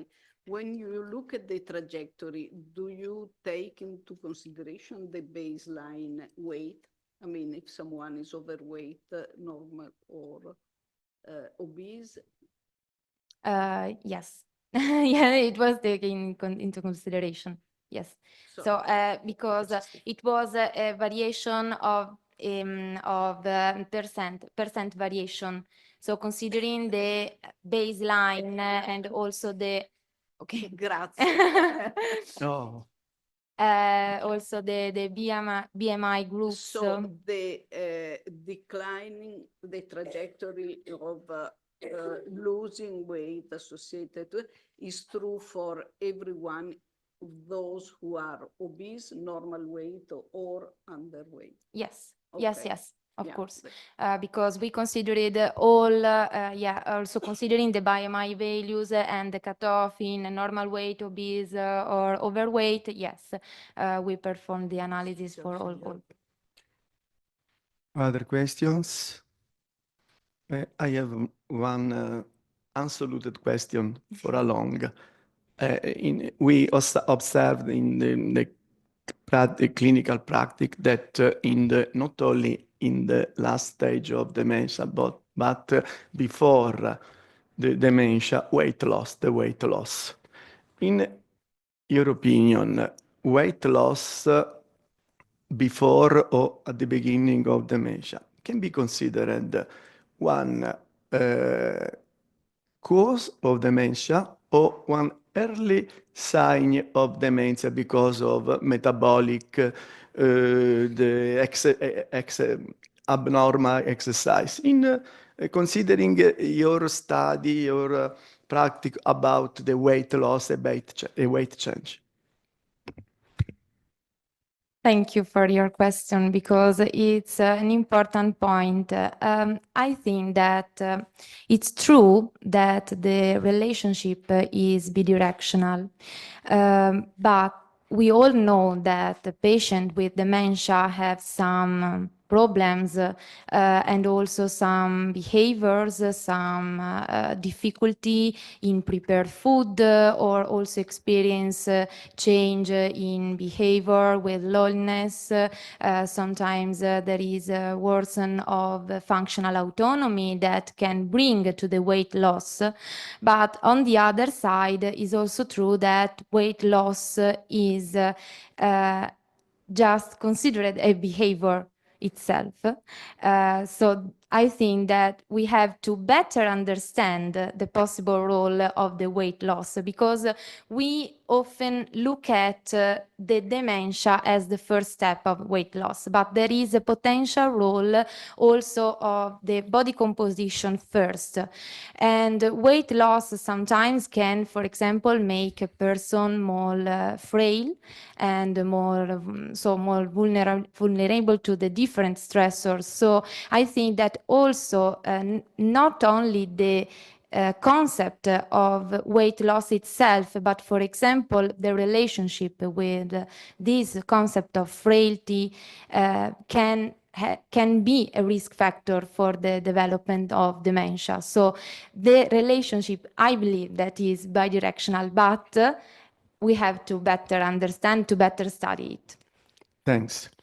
Now, I'd like to introduce the second presentation. I'd like to introduce Dr. Federica Prinelli, a researcher of the National Research Council in Milan. And the title of her presentation is Mediterranean Diet, Physical Activity, and Neurocognitive Aging. Please, Federica. Thanks, Professor Sergi, for the introduction. So in my presentation, I will show you the methods and the results of the studies that we performed within the work packages 3, which is a collaboration between Institute of Biomedical Technologies of CNR together with the Institute of Neuroscience of CNR and the University of Padua. So let's just, how it works this. Okay. So just a very, very, very quick introduction. Cognitive decline and dementia are becoming the really pressing and emerging public health problems. And since we don't have we have only symptomatic treatments for these conditions, is essential for implementing useful public health strategies to identify both protective but also potential risk factors for these conditions. So during the life course, there are some factors, there are some determinants that can provide resilience against dementia, such as, for instance, high socioeconomic status, high level of education, having a complex occupation, but also the engagement in leisure activities, and also follow a healthy diet and being physically active.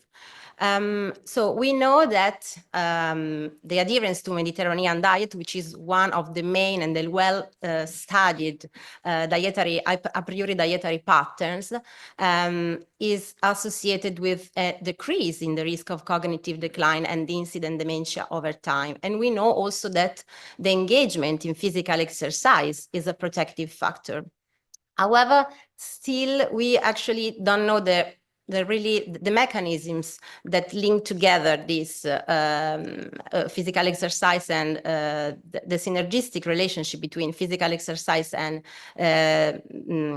the adherence to Mediterranean diet. So the general aim of the work packages 3 of the ProMed was actually to better understand the relationship between these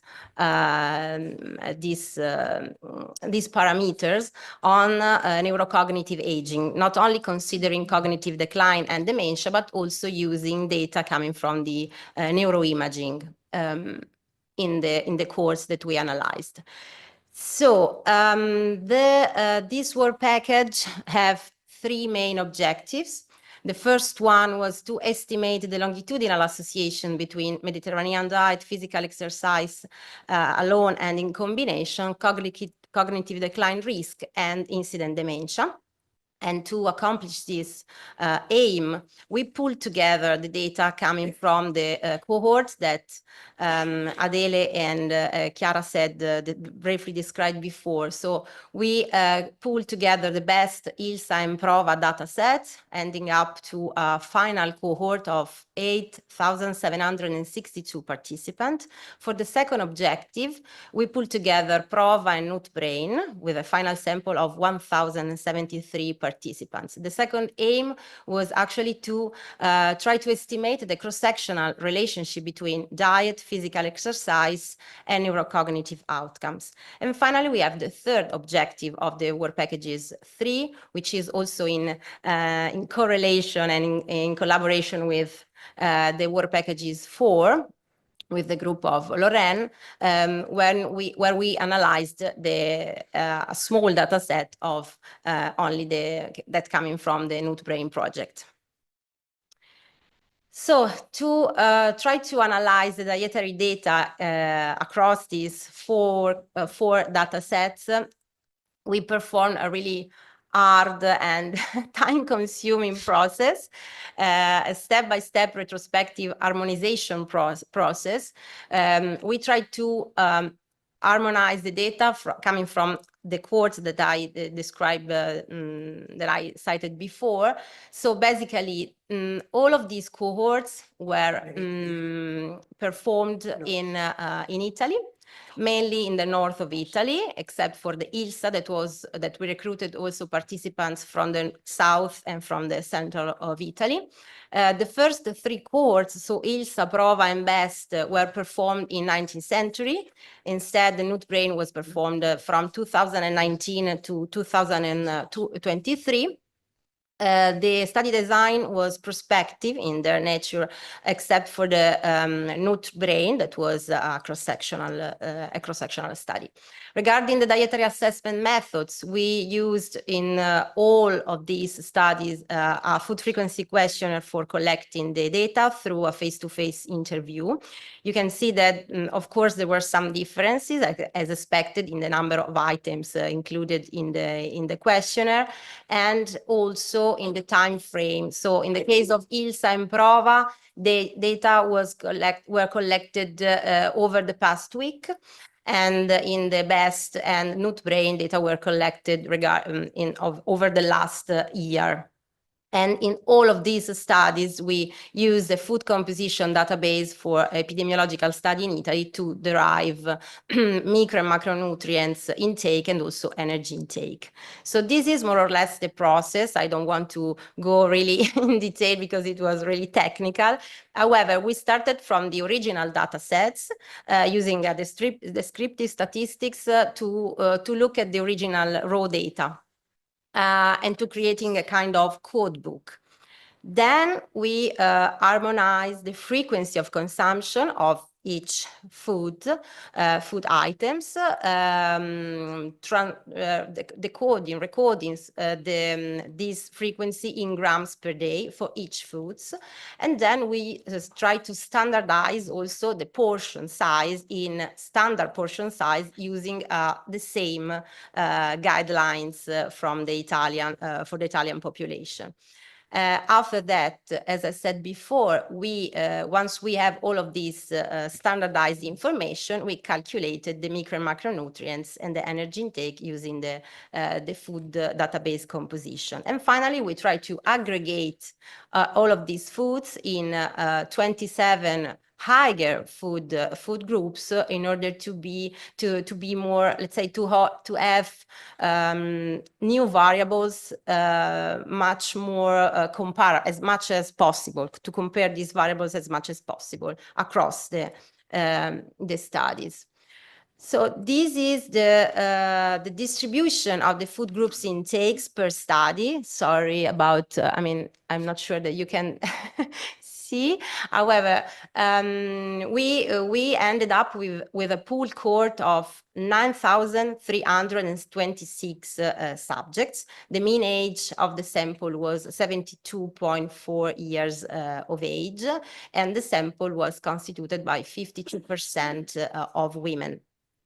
There were some differences in the amount of foods consumed, of course, across the study. So we found some heterogeneities as expected. And there were also some food groups that were not consumed, or at least that were not measured in the studies. So this heterogeneity, of course, is a limitation of the process. So some methodological consideration have to be done, because the heterogeneity, it was not only related to the characteristics of the study and the data collected in the study, but also the methods used to collect the data across the studies. To be noted that we found also some different mean age at baseline. This is important because the best study participants were younger than the ILSA, PROVA, and NUT-BRAIN, and so this may have an impact also in the habits, not only the diet, but also the other behaviors. We also have to recognize the possible cohort effect, because ILSA, PROVA, and BEST were conducted from 1992 to 1994, and the NUT-BRAIN was performed in over the last 5 years. And finally, as I said, there are some variations in the dietary habits, of course, across the studies. But this process has also some strengths, because we pulled together data from a similar setting, all of the cohorts, recruited participants, community dwelling, from more or less the same geographical area. So we increase, of course, the sample size. These in turn impact on the statistical power and also on the robustness of the results. And the increase in the sample size can give us the possibility also to perform subgroup analysis and to perform also some interaction tests. And we had also the possibility to stratify the analysis for potential variables of interest, such as socioeconomic status, sex, and whatever. So this first step of harmonization was essential and crucial to measure the adherence to Mediterranean diet and to the other possible dietary patterns for future studies. So for the first objective of the work package 3, we aimed, as I said before, to analyze the longitudinal relationship between diet alone and with physical exercise and neurocognitive outcomes, in particular cognitive decline risk and dementia incidence. But we just add a little piece to the story. So we hypothesized that socioeconomic status could be a modulator of these effects. So our aim was to try to explore and to analyze whether socioeconomic status was an effect modifier of this relationship. So we used an algorithm coming from a Greek score, the Panagiotakis score, which was based on 11 food groups, starting from the frequency of consumption in terms of servings per month.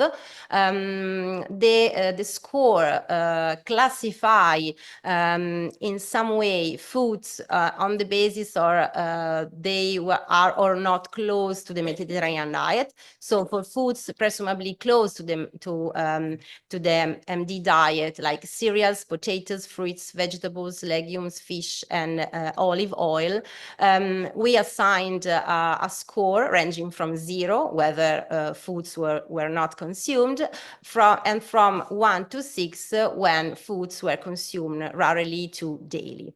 And for those foods far from this kind of dietary pattern, we reverted the scoring. So higher Mediterranean diet scores indicate greater adherence to the MED diet. This is necessary just to give you some information regarding the analysis, the statistical analysis that we have performed. So we classify the outcomes, as Adele and Chiara said before, regarding the cognitive decline and dementia incidence. And regarding the exposure, we considered both Mediterranean diet score as continuous and then also in categorical classes as a categorical variable, such as in tertiles. And then we created another score. We called it MEDEX because it's a combination of the MD score and the physical activity score. We summed up these two variables and to develop another score ranging from 0 to 4 to combine the information regarding diet and physical exercise. We use a Cox proportional hazard regression models to explore the longitudinal association. The follow-up was 8 years. And we also tested the interaction between diet, MEDEX, and socioeconomic status. And then we stratified the analysis. The socioeconomic status variable was defined by combining the information of education and the main occupation. So the education was scored as primary or middle school, high school, or university, and the occupation was scored as blue collar or white housewife or white collar. And then we again create a composite socioeconomic measure that we categorized in low, medium, and high socioeconomic status. And the models were adjusted for the known potential confounders, such as sex, age, marital status, CES in the main analysis, smoking habits, BMI, walking limitation, number of comorbidities, energy intake, and study site in order to take into account for the potential cohort effect and also the variability across the study. These are the main characteristics of participants by diet tertiles. So we ended up for this first objective to 8,762 participants. People with high adherence to MED diet, which is the green color, the third tertile, were more likely to be men with higher education, high socioeconomic status, were more commonly white collar, former smokers, light alcohol consumer, they use less drugs than those in the first tertiles and were less physically active. Sorry, it's really difficult to read this graph. However, I have a good memory. No, it's fine. So these are the results of the multivariate analysis. And I don't know, can I?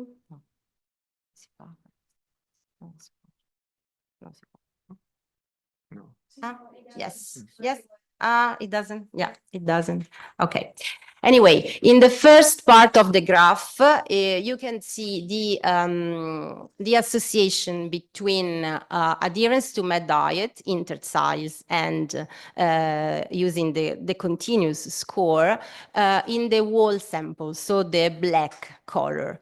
As you can see, neither using the exposure of Mediterranean diet alone or in combination with physical exercise, we didn't find any significant association. But when we stratified the analysis by socioeconomic status, we found that in people with high SES, so the pink, the light pink color, we found that for each 2-point increase in the adherence to Mediterranean diet, we have a reduced risk of cognitive decline by 14%.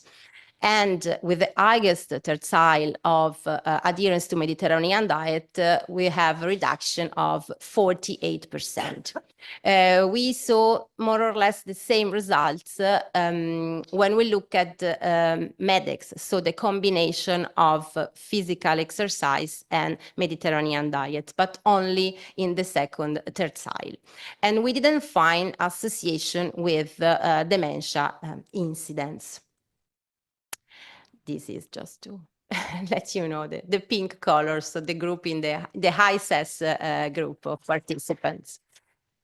So to our knowledge, this is the first study that investigated the role of SES in modulating the association between diet, physical exercise, and cognitive decline and dementia in Italian cohort. We found some studies that investigated the role of healthy diet on cognitive function and executive function, and also the role of healthy lifestyles. And we found some similarities with them, because also then found that the benefits of this healthy diet and healthy lifestyle were more pronounced in high SES participants.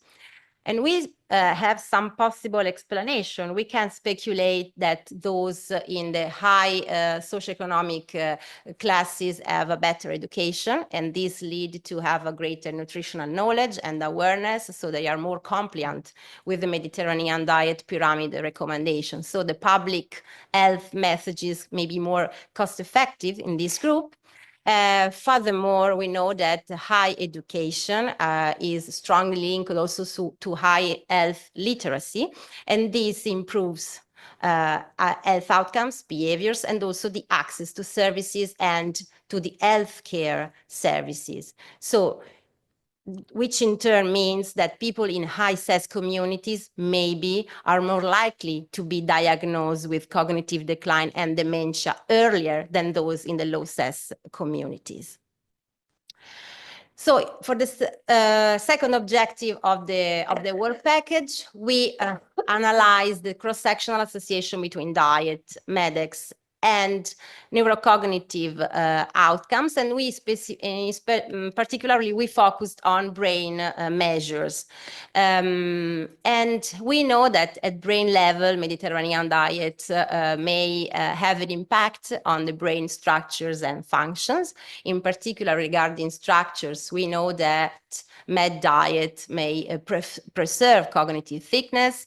It has been associated with an increase in total brain volume, total gray and white matter volume. And this may have an impact also on the prevention of cognitive decline and other cognitive functions. There are, of course, some data about the association between med diet and brain volumes in the older population, but we didn't find much studies that investigated the gender differences. So our aim in this part of the project was to explore the association between this exposure and brain atrophy, and to explore also the differences between males and females. So our outcome, we defined the outcome by using data coming from the PROVA and the NUT brain. So the brain atrophy was measured as 1 standard deviation reduction in the zeta score of temporal corn wheat in the prova, and 1 standard deviation reduction in the zeta score of white or gray or total volume in the nut brain. The exposure are always med score and MEDEX score. We use logistic regression models. Again, we perform interaction tests and stratified analysis by sex, and we adjusted for known potential confounders, including also in this analysis ApoE genotype, which is one of the main genetic risk factors for dementia, and particularly Alzheimer's disease. These are the characteristics of participants by study site. As I said, we enrolled 1,073 subjects, and 58.6% were females. More or less 40% of participants independently of the study, so in the pool data set, was adherent to the highest tertile of Mediterranean diet and a bit more to MEDEX. And 24% presented brain atrophy as defined by our classification. When we look at the multivariate analysis, we found, again, no significant association in the all participants, so in the whole sample in red in this case. But when we stratify the analysis by males and females, we observed that the protective effect of brain and MEDEX was strongly and significant only in females, with a reduction of 53% with exposure to the third tertiles of Mediterranean diet. More or less the same reduction was observed when Mediterranean diet was combined with physical exercise. So meaning that in some way we can say that there were no additional benefits by adding physical exercise to Mediterranean diet. So the strong of the effect was done from Mediterranean diet. So as I said, there were a lot of articles and papers on the association between whole dietary patterns and Mediterranean diet and brain structures and also brain functions. However, we didn't find a lot of studies that explore these sex differences. I found really recent papers that focused in particular on the traditional Japanese diet that in some way have similarities with the Mediterranean diet for some kind of foods at least. And they also found that people with a high adherence to this healthy pattern had less brain shrinkage over 2 years of follow-up. And interesting, they found that this effect was only seen in women, so not in men and not in the whole sample. So the possible explanation, this study is still, we are in brainstorming. So we are in preparation of the manuscript, but we started to thought that there can be 2 possible kind of explanations. Some sociocultural, let's say, interpretation, because women tend to be, we know that women tend to be more attentive to to follow healthy diets and behaviors than men, and this can lead to a better outcomes and also to better brain health. And women are also more proactive in general about their health and following dietary recommendations. So this awareness may contribute to the protective effect of MD on brain health. And there are also some possible biological explanation, because med diet is rich in antioxidants and anti-inflammatory compounds, and this may protect women's brain, particularly after menopause, when the estrogen, which are known to be neuroprotective, decline. And furthermore, we cannot exclude the role of microbiota, because we know that women and men may metabolize nutrients differently, so possibly this in turns may impact on brain response. So just to conclude with some key messages of our work packages. So we can say that pooled data set represents a standard harmonization procedure that can be useful not only for our study, but can be used as a as a guide in some way or a help for future epidemiological research in the nutritional field in particular, in order to understand the relationship between diet and some neurocognitive outcomes, or more in general, healthy outcomes. We can say that socioeconomic status influence the relationship between diet and cognitive decline. And we can say also that high SES participants show a lower decline with greater adherence to Mediterranean diet, both alone and in combination with physical exercise. And this is a really important message, because the next health campaign should be more targeted towards the socioeconomically disadvantaged people in order to reduce cognitive impairment in this specific and vulnerable population. And finally, Mediterranean diet can reduce the likelihood of developing brain atrophy, and this is particularly true for older women, and this emphasizes the need for targeted health awareness and health strategies. So I really would like to thank all of the colleagues that worked in these work packages, and all of the colleagues of the ProMed COG more in general. And we had also to thank all of the principal investigators and the co-investigators of the original studies. So the best, Ilsa, Prova, and the NUT-Brain more recent, because we use their data for this big work. So really thank. And of course, we have to thank our funders, and thank you for the attention.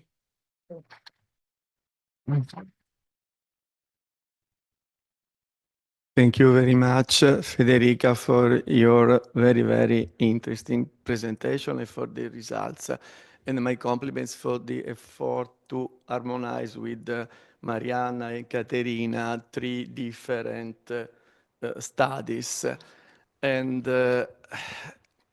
now, if there are questions, okay.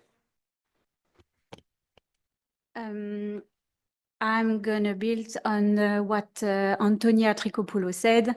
So she said that Mediterranean diet is much more than diet, it's also exercise, and I understand it's lifestyle. So it's a comment about, do you have considered in your study question about mental health, like, well, stress, I would say, rather than mental health, stress and emotional stability or things like that, because I believe personally as a woman that we are multitask, and we also are very stressed in this world. So maybe that's also an explanation why women are more touched, which I don't say men are not, right? Because they are also working a lot, but maybe not so much multitask. So I would consider as well the stress as a level and try to assess if it's a factor that would influence the outcome on dementia, the risk over the age. Yeah. Thanks for the question. Actually, I'm not sure that in the Prova study we have the researcher collected this kind of information. Maybe we can derive some information, because maybe there are some proxy variable that we can use to derive information regarding anxiety or stress. Anxiety. Yes, there are not stress, but anxiety, I think, can be a good proxy. Anxiety or depression or whatever, because I know that in NUT-Brain, which is the one that I just conducted and we finished in the last year, we collected information regarding depression, and also some information, some question in the questionnaire are related to the stressful life. So for sure we have this data. So if maybe we can find some variables similar, so we can harmonize this exposure to try to stratify the analysis, or to analyze these factors, to control at least for this. Thanks. Other questions? Yes. Is there also the possibility to check about cultural activities, such as maybe book reading, cinemas, and so on?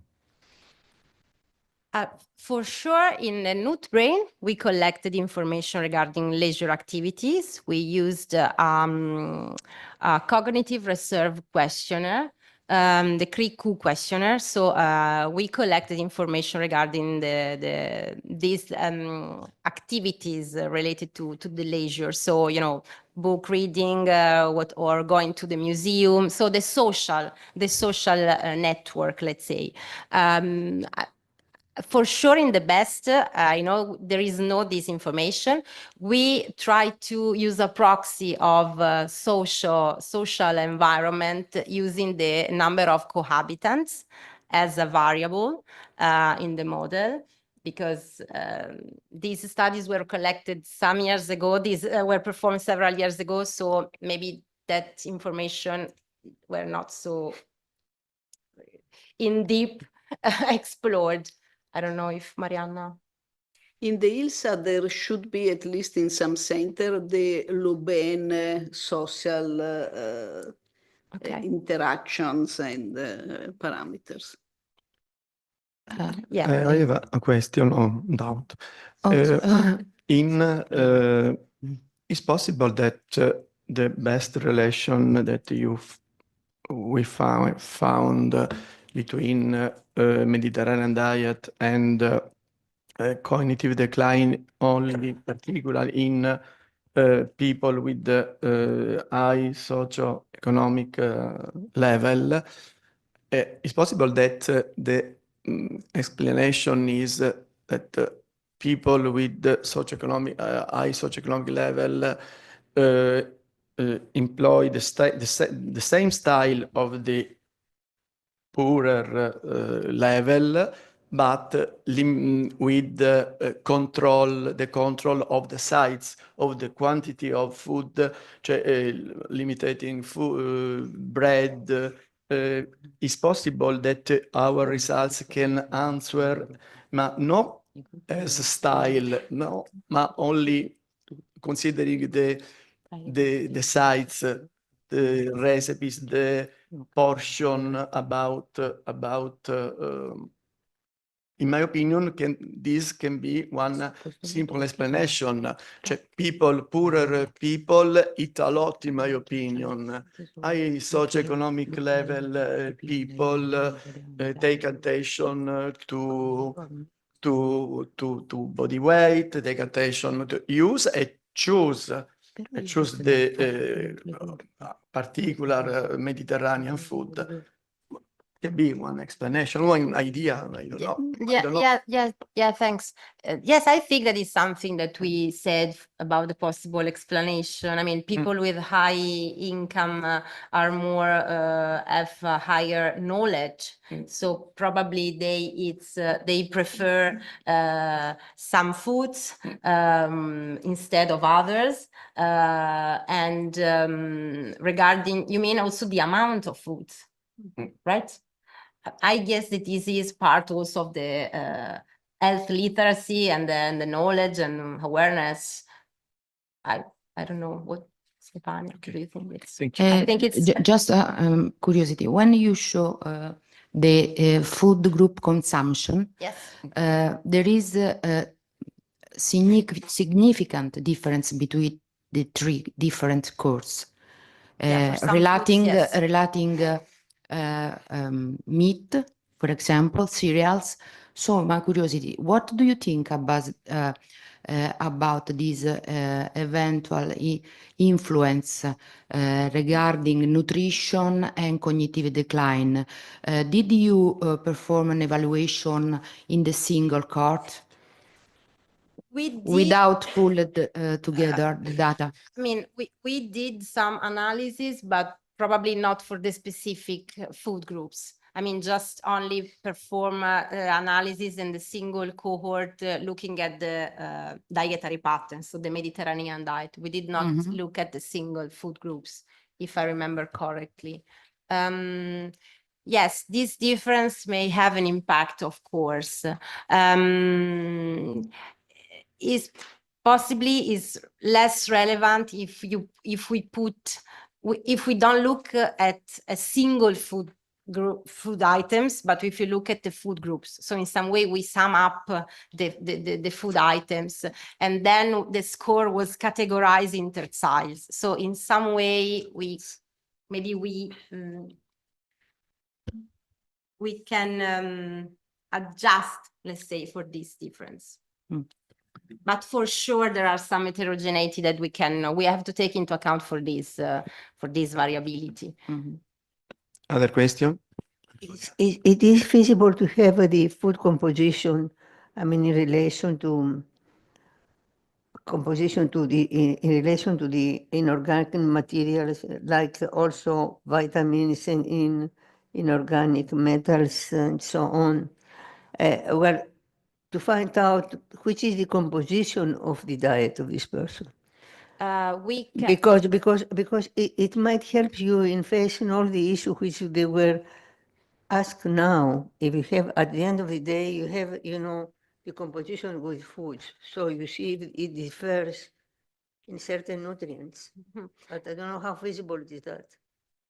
Get this information from your survey. You mean the nutritional composition of the foods? Yes. Yeah, we can derive this information for the best. For instance, for the nut brains, we already have this data because we translated the FFQ in macro and micronutrients. We did for some nutrients like omega-3, but we can do all the same. The same was done for the prova and ILSA. So we can obtain this information at nutrition level. Regarding the inorganic components, not sure if in the food composition database that we used, I'm not sure that they have, but we can, of course. We have the limitation of the food composition tables. Yeah. And you have to stress that, because if you have good food composition tables, then you can bypass several of the questions which were arising. And you might stress this fact in your executive summary. And presenting the nutrients, various nutrients intake and non-phytochemicals also. Okay. Other questions? Coming back to diet, in my opinion, we should consider not only the quantity, but also the quality. For example, we know, at least in Italy, we have a huge, so many different types of pasta or olive oil. So, it may be the diet is similar, but the quality of foods is completely different. Yeah, in terms of composition, of course, the quality, for example, durum wheat that was used for pasta is completely different, or the same for olive oil. But it's not only the durum wheat for pasta. It's a big question, the processing of pasta. Yeah. I think that traditionally you were drying the pasta under the sun for 1 week, and now, like the olives, we dry the pasta, and this has big consequences in the structure of amylum. So the glycemic index of the different pasta, according to the way they are processed, it might differ. And so if we go so in depth, it's a very difficult. Yeah, this is the main limitation of this kind of study. I'm saying, because and this is really important to assess. Absolutely, and also the database that we are using. The foods continue to change, and also the processes. So these databases need to be updated a lot, because they use just one type of foods maybe for the analysis to obtain the final foods in the database, and this is a limitation, of course, is a proxy. I will tell you something which is relevant to our discussion, because there are two different things. There are these results, what they say for public health and for public education in nutrition, and the other is what they say for scientific approach to the links, the mechanism of the Mediterranean diet. I will tell you a short story. Several years ago, I was asked continuously by the audience when I was teaching, well, you recommend to eat vegetables, but do you have information about their contamination? And of course, it was very difficult to answer. So in one of my meetings, WHO, maybe 20 years ago, I said, look, we say a lot of vegetables, and they were high officials and very experts, I would say. Well, I do not know what to answer to that. I'm blocked. And they said, look, Antonia, it's better to eat even contaminated vegetables than not to eat at all. So why I'm saying that? Because if you want to take lessons for home, then you might say that these results they saw that the Mediterranean diet is good or bad, you know. And then let the rest for us, the scientists, to find out ways and to improve our food composition tables and to go more in depth. But at the end of the day, we have to advise people. Okay.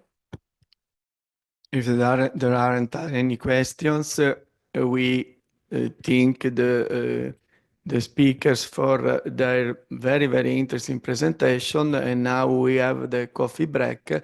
We will resume the session in 15 minutes. 15. 15, ho detto sì. No, no, no.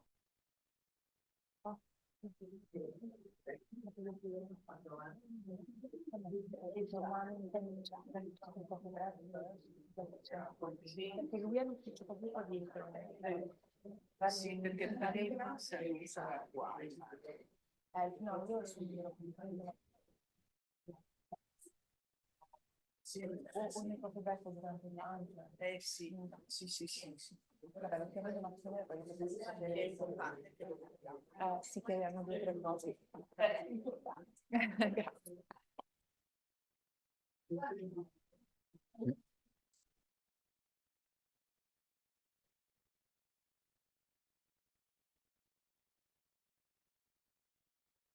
Now can open the second part of this session. We inverted the presentation. The first presentation, I'd like to introduce Professor Claire McEvoy from the Queen's University of Belfast. And Claire is the principal investigator, the coordinator of the project, the PROMED-COG, is leader, is coordinator of the work package 4. And the title of her presentation is Effect of a Protein-Rich Med Diet and Exercise Intervention on Nutritional Status and Cognitive Performance. Please, Claire. Thank you very much, Professor, and thank you to Stefania for inviting us to come along and to share some of the findings of our project with you. So PROMED-COG completes at the end of November. So the intervention study, which I'm going to present to you today, is we've just finished the analysis of the data. So we haven't actually published it yet, but I'm happy to share the early stage findings with yourselves. And it's worth saying that this was conducted in Northern Ireland, which is not a Mediterranean country. So I should have said Mediterranean type diet. And yes, we're interested to know whether following that dietary pattern can actually prevent undernutrition and whether it has any impact on cognition in vulnerable older adults. This does not work.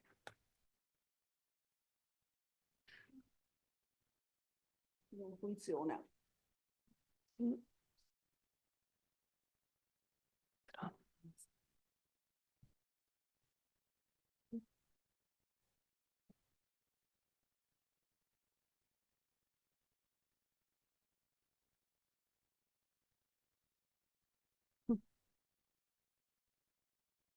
Okay. So it's probably worth mentioning, I'm not sure if we've mentioned it already, but dementia is probably one of the priority public health challenges facing almost every country in the world, largely due to rapid population aging. And as Federica pointed out, there's a lot of emphasis on how we can utilize lifestyle strategies to slow down cognitive decline. And nutrition and exercise are very important strategies to do that. So we're interested in nutrition and cognitive decline, undernutrition and cognitive decline. And you may already know that dementia has a long latency period. So the changes that lead on to the development of dementia begin early in life, probably midlife onwards. And those preclinical dementia changes can actually damage the hypothalamus in the brain. That can alter metabolic control. It can impact on leptin signaling, appetite and energy control. And also it can cause subtle changes to sensory functions like taste and smell. And all of those factors coupled together can alter food preferences and lead to reduced nutritional intakes. So these sort of non-cognitive symptoms of dementia they get progressively worse as the disease progresses, but we know also they cause faster functional and cognitive decline, and they're linked to loss of independence and disability. And most of the work has been done in people who have already been diagnosed with cognitive impairment and dementia. But actually what we know from accumulating observational data is that weight loss, which is can be a result of undernutrition, it precedes a diagnosis of cognitive impairment by at least a decade. And that gives us an opportunity to see if we can intervene. Can we correct nutritional status, and can we actually have any impact on cognitive trajectories? And that leads us on then to the intervention that we designed as part of the ProMedCog project. And as I say, this was conducted in Northern Ireland. You can see the team on the slide there. So this shows the design of our intervention study. It was a randomized controlled trial design. It was a parallel group study. And we recruited people who were aged 60 years and over, who lived in their own homes, and they had a subjective memory decline. They also had high nutritional risk, and that was defined as increased risk on the mini nutritional assessment score. We randomized our participants into one of three groups. The first group was a diet and exercise group. So that was a protein-enriched Mediterranean diet and exercise intervention. Group 2 was the diet alone, and Group 3 was a control group where they were provided with standard care healthy eating diet sheet at baseline. Our intervention lasted for 6 months, and we had an active part where participants in the intervention groups were very actively supported to make changes to their diet and exercise behaviours, and that was followed by a self-directed phase where the support was withdrawn. So we wanted to see if those changes could be maintained from 3 months to 6 months. And our outcome assessments were conducted at baseline, at 3 months and at 6 months. We had a protocol, a battery of tests, and I'll show you those in a moment or two. But our primary endpoint for this trial was change in nutritional status on the mini nutritional assessment. The intervention itself was delivered in a very personalized way. So participants in the intervention groups were counseled at baseline on their diet. It was based around their own food preferences and also their fitness levels and exercise behaviors. So they were given a diet counseling and also an exercise prescription. It's worth noting also that this intervention was conducted during the COVID-19 pandemic. So we had to develop a home-based exercise program that was safe to deliver in participants' homes. We also worked with our a PPI group, which is a patient involvement group. So this was a small group of older adults who had lived experience of either undernutrition or cognitive decline, who worked with us for around 8 months developing the resources to support the behaviour change in the trial. So we had a lot of meal plans and recipes. We also delivered key foods for the first 3 months to our participants' homes. And that was again based on their own preferences. And we give them weekly telephone support. We also incorporated behavioural change techniques such as goal setting and self-monitoring that we know are successful, particularly in older adults in terms of lifestyle behavioural change. So these were the intervention targets that we wanted our participants to achieve. We wanted them to achieve adequate energy intake and also to achieve protein intake of 1.2 to 1.5 grams per kilogram per day. And we had a range of daily and weekly food targets that sort of align with the principles of the Mediterranean diet, but adapted then to consider the increased protein target. So olive oil, fruit, vegetables, whole grain foods, dairy foods, moderate alcohol consumption for those who were already alcohol consumers.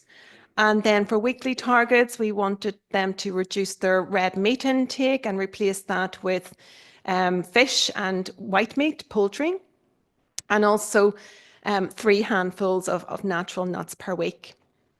In terms of the exercise, the participants were largely sedentary at baseline. So we were aiming for 2 30 to 60-minute moderate intensity exercise sessions per week. We also provided our participants with little light dumbbells and also pedometer to monitor their walk, a step count, and also to help them perform the exercise behaviours. And we also gave them links to videos as well to support the exercise.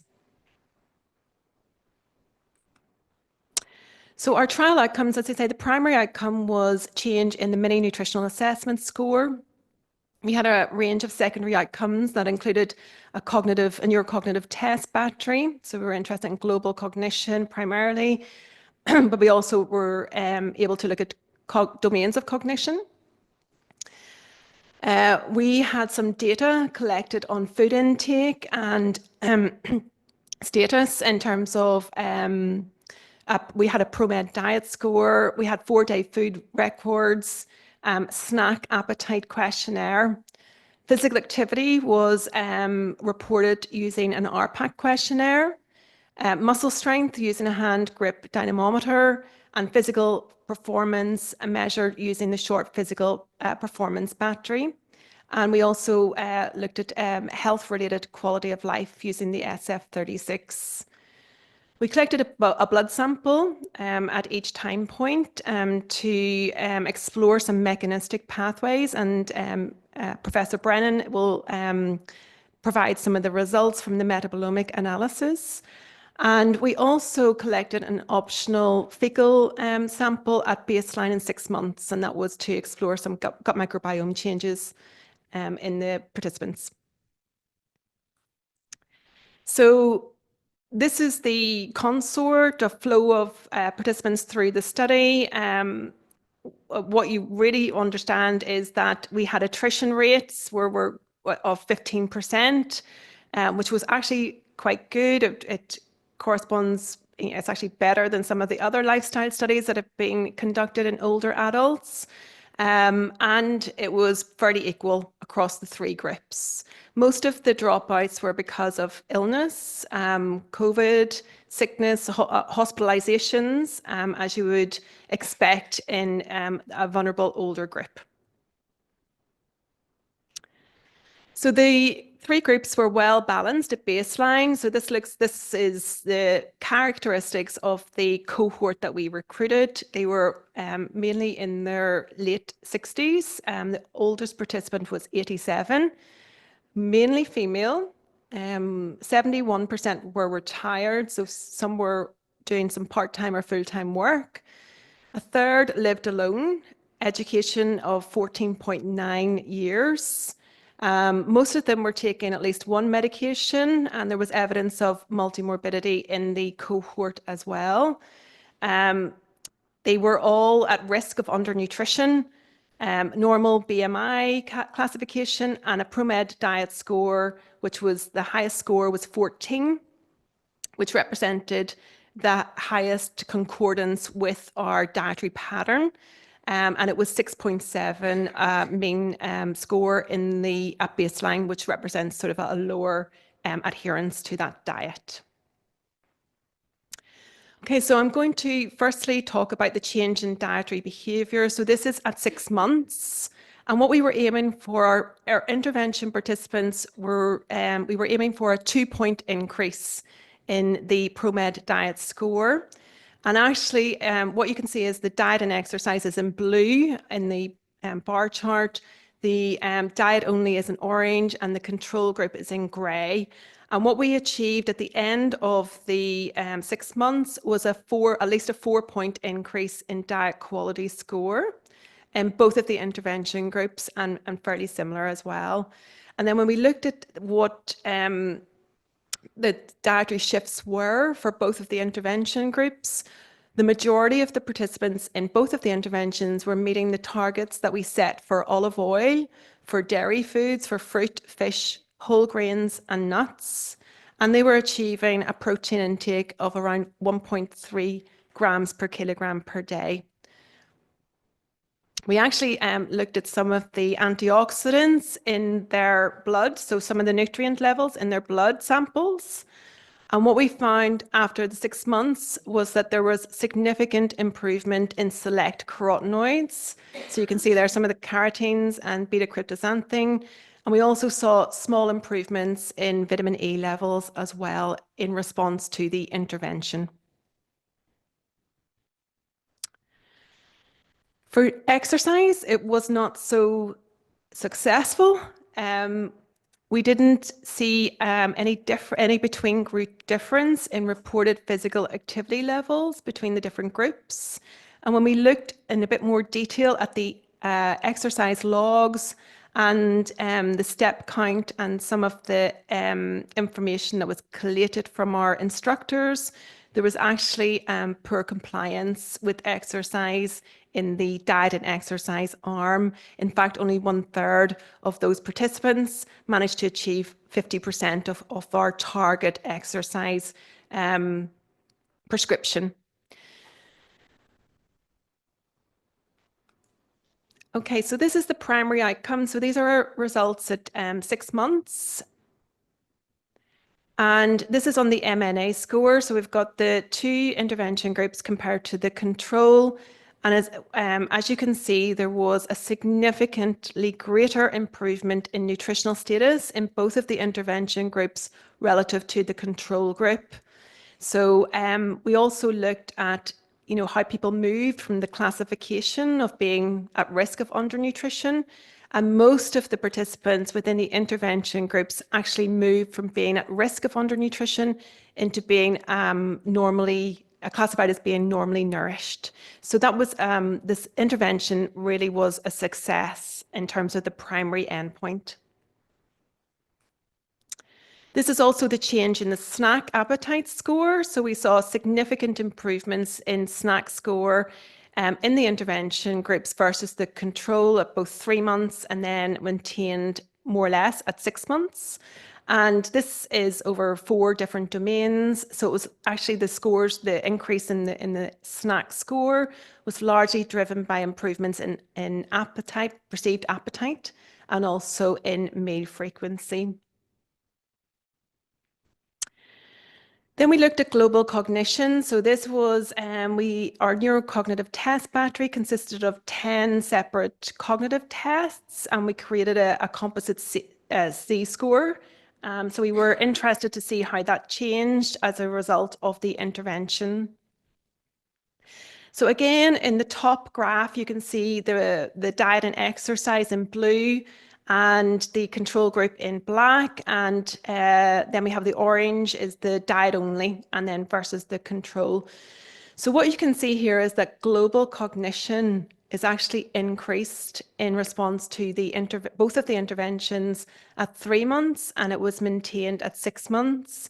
And there was a significant difference between interventions versus the control. And then when we looked at the different domains of cognition, we found that this improvement was largely driven by improvements in executive functioning.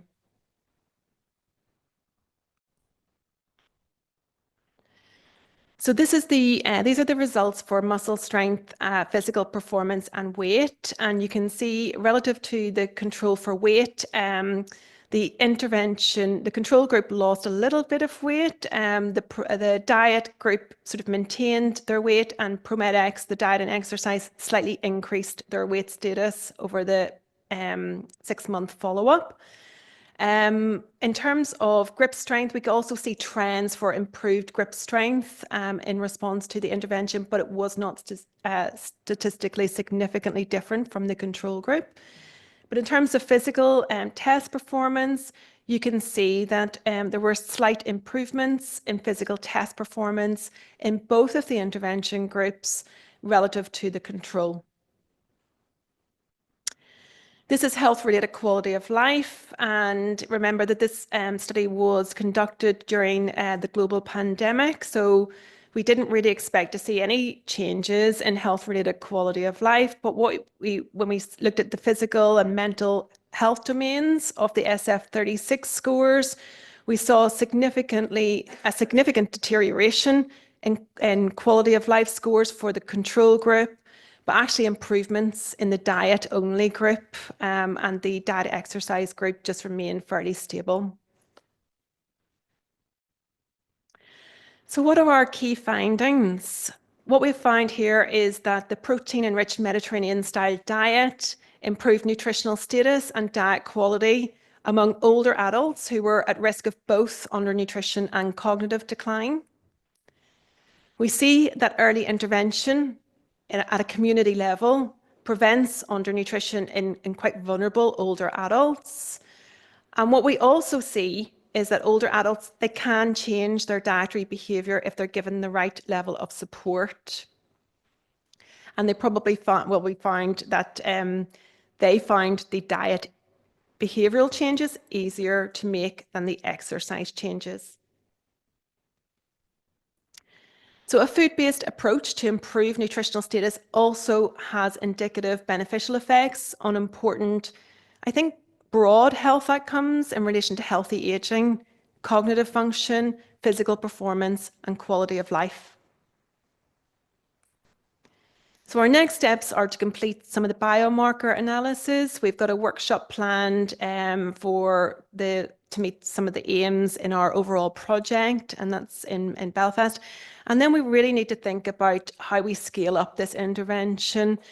Can we deliver it in other populations, in other countries? And can we test the cost effectiveness of this personalized diet intervention for preventing undernutrition in older adults? So thank you very much. And again, that's the co-investigators for the ProMedCog project. And thank you to our, in addition to the funders, also our trial steering committee in Northern Ireland and our external stakeholder organisations who helped tremendously with the project. So thank you. Happy to take any questions. Thank you very much, Claire, for this very interesting presentation, the results. And we can open the question. Any question? I have just a curiosity. So you mentioned about the diet, many times for single food, single habits. So why you didn't specify, for example, this is olive oil or extra virgin olive oil? Which kind of foods? Because of course there's big for everything. So I think there should be more item can be the account about possible And second question is, you mentioned before the gut microbiome analysis about these patients, but we didn't see any results, outcome about the gut microbiome. Do you have some data? So your first question about olive oil, we provided the key foods to our participants' homes for the first 3 months of the intervention, and we provided extra virgin olive oil for almost all of the participants opted for that because it's cost a lot of money to buy, and they wanted to maybe try it and incorporate it into their diet before having to purchase it themselves. So that was definitely one of the main foods that we provided to our participants for the first 3 months, but they continued on with those changes, from 3 to 6 months. So yes, that was extra virgin olive oil. And the gut microbiome, we're still analyzing the data for it. It's exploratory because we only have a small sample size. But what we are seeing is that there is potential improvements in diversity in response to the intervention. But we're still analyzing the data. Our group who did the gut microbiome analysis are still analyzing the data. So we're waiting for the final results. Other question? Yes. Okay, Antonia. First of all, I think that it was the question of doctor, or the reference to the extra virgin olive oil from Dr. Logriego is very, very important because at the end of the day, we have to clarify, because it's so much promoted, the idea of extra virgin olive oil. And the olive oil is becoming very expensive. And then if we recommend to cook with olive oil, then you cannot ask to use extra virgin olive oil. It's more expensive, and then the beneficial components, they deteriorate with heat. But this is not an issue for now, but maybe in one of your next conferences, you might deal with this issue. To me, maybe you mentioned that it was not quite clear how you enrich your diet with protein. What you increase, which food you increase, or what did you add it? When we looked at the different contributors to protein intake, it was a range from animal protein to plant protein. So there was increase in legumes and nuts, also in dairy products. I think dairy products was a particular. You recommended the portions? Yes, at least 2 portions per day for dairy products. Our sample were at risk of undernutrition, so their nutritional intakes So were it was compromised. food, not a supplement. No, it was It food. was food. Yes. So that's very interesting, because the orders, they need much more protein. So Other question?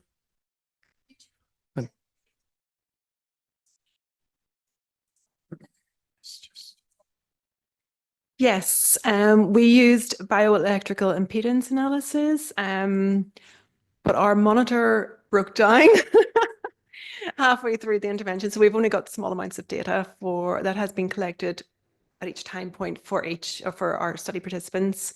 So I haven't reported it today, just simply because we haven't got the full sample size for that. It's a shame. Can I just add, you answer about the microbiota, because we are doing more or less the same study in a nursing home. And I was wondering, have you measured only the diversity of the microbiota, or also the function? Unfortunately, we didn't have the funding to do the metagenomics analysis, so we just looked at diversity of the gut microbiota. But it would be amazing to do the sort of gut metabolites and to see how the mechanisms and functions. But particularly because we saw not just increases in protein but fiber as well, significant increases in fiber in response to the intervention. So it's a shame we didn't have the funding to do that. We will add. Yeah. You mentioned that you provided food to the participant for 3 months. After the 3 months and up to 6 months, the participants continue the same diet, buying the same foods or not?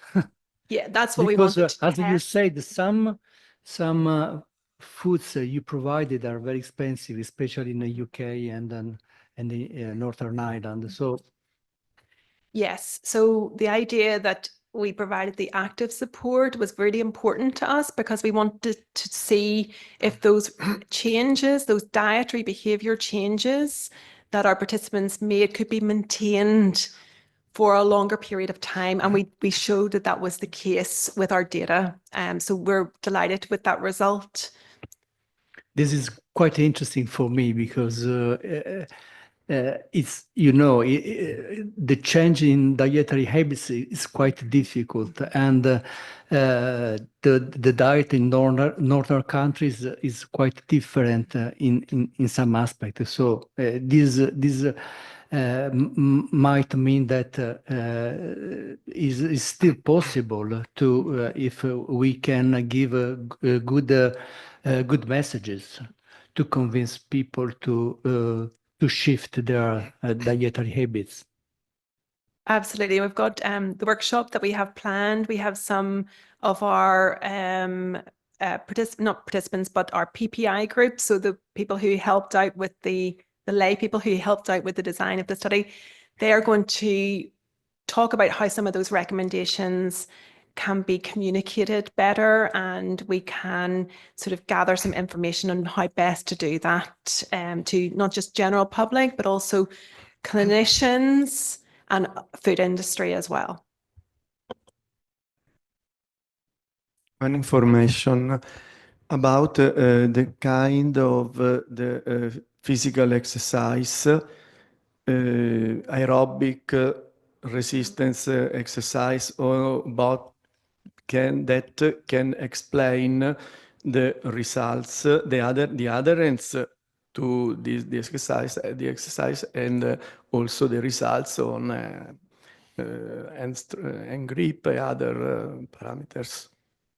So we know that exercise is really important for cognition. It's been independently linked to slower cognitive decline, and also may also have a role in dementia risk reduction. There's some debate about what type of exercise is the best exercise and how frequently it should be performed. But in general, I think there was a systematic review conducted fairly recently showing that the combination between aerobic and resistance exercise seems to have most benefit, and at least twice per week as moderate to intense exercise. I think for older adults, exercise behavior change is difficult. And I also think if I had to do the study outside of a global pandemic, it would be probably more of a group-based program where people provide support and motivation to do the exercise. And I think that probably works better than someone trying to do it at home without that level of support. Thanks. Now we have the last presentation. The last presentation will be done from by Lorraine Brennan, full professor at the University College of Dublin, and the title of this presentation is Metabolome and Neurocognitive Outcomes. Please, Lorraine. Thank you very much for the introduction, and thank you very much for the invite here. It's fabulous to be able to visit Venice for a few days.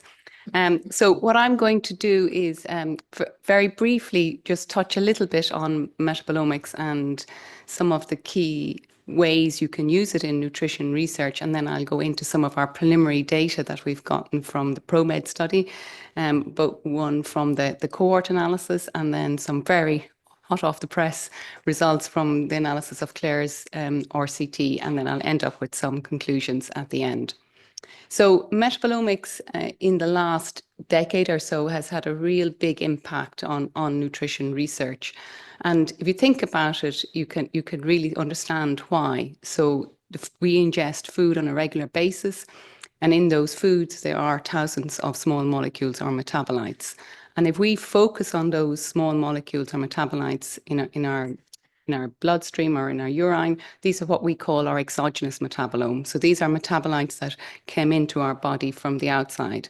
And if we focus on these, we can get information about what we're eating, and these are what we call in the field dietary biomarkers or food intake biomarkers.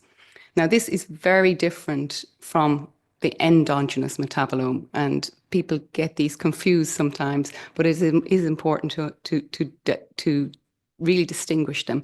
So the endogenous metabolome, when we measure it, are the metabolites that we produce through our endogenous metabolic pathways. And when we focus on those measurements, we're really understanding the metabolic phenotype, and we can understand pathways that are altered under different conditions. So, for example, a nutrition intervention, we might be able to understand some mechanistic impacts from that. So I'm going to focus predominantly on the endogenous metabolome today, because that's what we decided to do from the outset in ProMedCog, but we did add a few dietary biomarkers into the analysis of the RCT, and I'll highlight those when we get to it. But just to give you a flavour of some of the work we do, I'm just going to give one example before I move on to the ProMedCog. And this was work where we asked the question, what is the impact of a plant-based dietary index on the metabolic profile? And remember, this is endogenous metabolites. So we looked at the overall plant-based dietary index, so the PDI, the healthful plant-based diet index, so the HPDI, and the unhealthful plant-based diet index, UPDI. And we looked to see, were they associated with metabolites that were circulating in plasma samples. And you can see on the right, they were, and we found quite a number of metabolites that were significantly associated or impacted by different dietary habits. And what was really striking about this when we looked into it in more detail is that if you see a very different pattern of impact depending on the type of dietary pattern. So on your left, you have the healthful PDI, and on the right, you have the unhealthful PDI. And you can see straight away that the pattern of association with the metabolites is very different. So the orange are positively associated and the blues are negative associations. And when you look into this even more in more detail, and I picked out the phosphatidylcholines, the two left panels are healthful PDI and the two right panels are the unhealthful plant-based index. And you can see these are just the carbon chain lengths. So the healthful PDIs have positive associations with phosphatidylcholines that are longer. So they have longer side chains on the fatty acids.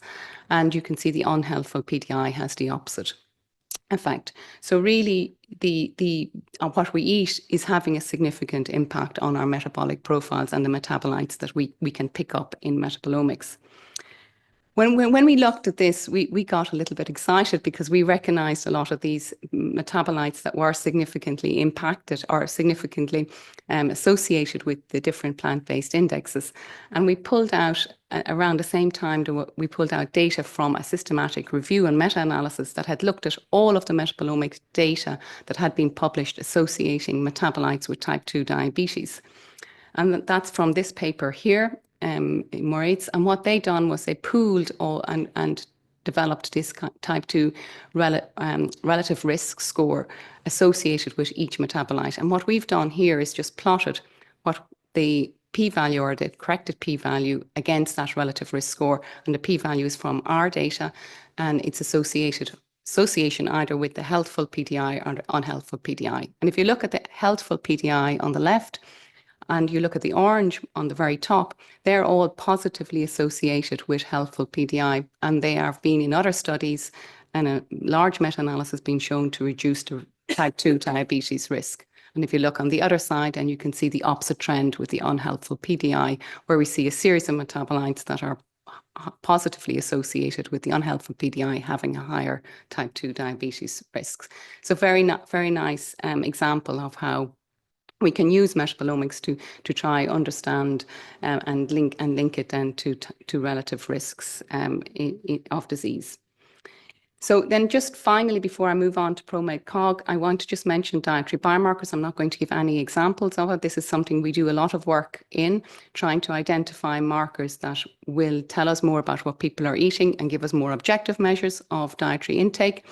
And we can use these in multiple different ways, but I'll just highlight measurement of adherence to interventions and then the potential of using them to correct self-reported data. So then on to ProMed. So from the outset, these were kind of three of the things that we were interested in doing. So we're going to look at the influence of adherence to the Mediterranean diet on the metabolite profile, and then if there's potential links or not to cognitive health. Looking at the links between the plasma metabolite profile and inflammatory markers, and again, a link to cognitive health, and then examining the metabolite changes that are occurring in the intervention study that Claire just described. So if we start on the first part, this is work done with Federica in her nut brain study. So I won't go into the study design of it, other than to remind everybody that there was very well phenotyped individuals in this study, and we had data on mild cognitive impairment, whether they were cognitively intact or not, or dementia. So again, as I said, they were very well phenotyped. We had blood samples from these individuals, which metabolomic data was acquired on, and then with also inflammatory markers. So I'm going to show you some of the preliminary work that we've done on the metabolites and some of the inflammatory markers in this. So the cohort we ended up working with were 159 of these individuals, the average age around 74, with a mixture of men and women. And you can see at the bottom the MMSE score and the PANA score for the adherence to the Mediterranean diet. So our first question then was to ask what was the impact of adherence to the Mediterranean diet on the endogenous metabolome. And we found a series of metabolites that were significantly associated with the PANA score, and they're shown here. And when we look at these, what became apparent was that there are a number of these that had been shown in other studies to be linked to cognition. And this is just a paper that had summarized kind of a meta-analysis of all the metabolomic data up till that time point. So these ones in red had been previously shown to be related to cognition. So then this got us thinking and seeing, well, could we do a kind of a mediation analysis to see if there was a relationship between the PANA score, the metabolite levels, and then the cognition measured by the MMSE in this case. And what we found was that there was one metabolite, the LPC24, that was showed to be significantly potentially mediating the positive impact of the adherence to Mediterranean diet on the MMSE score. Now, we're currently trying to validate this in a separate cohort to see does this hold true. But what's really interesting is that this lipid has been shown and been implicated in dementia in previous work. So the next thing then I want to show you again, this is from the nut brain study. So we're still looking at the nut brain data, was looking at the inflammatory markers. So we were really interested to see, was there a link between the inflammatory markers, so CRP, IL-6 and TNF alpha, and was there a link between them and the metabolites? So our first analysis was to do what we would call a regularized canonical correlation analysis, where on the bottom, on the left-hand side, we just have on the bottom, we have the plasma metabolites, and on the y-axis, you have the inflammatory markers. And you can see straight away that there are sections of the metabolome that's negatively correlated to the inflammatory markers and sections of the metabolome that are very positively correlated to the metabolome. So we can look at those in a little bit more detail in these network analysis. So if you pull out just the negatively correlated ones, what we see, and again, the little blue boxes, it's hard to see, are the inflammatory markers, and then the orange are the metabolites. So we can see that we have certain metabolites that are shared and have correlations between a number of the different inflammatory markers, but we also have unique metabolites that are just correlated to certain of the metabolites, like what you have on the top right-hand corner there. So again, if we look at what's coming up in terms of the positive correlations, again, we're zoning in on this right-hand side, looking at the positive correlations, and again, doing a network analysis of them. You can see your inflammatory markers in blue, and then you can see the relationships between the different metabolites. And again, there are metabolites that are shared between TNF-alpha and CRP, for example, and then there are metabolites such as a lot on the bottom right, which are a lot of sphingomyelins that seem to be just positively correlated with CRP.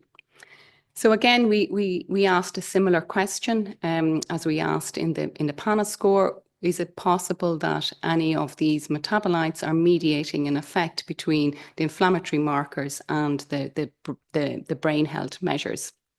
So and this is summarized here, so there were a lot that came up in this instance.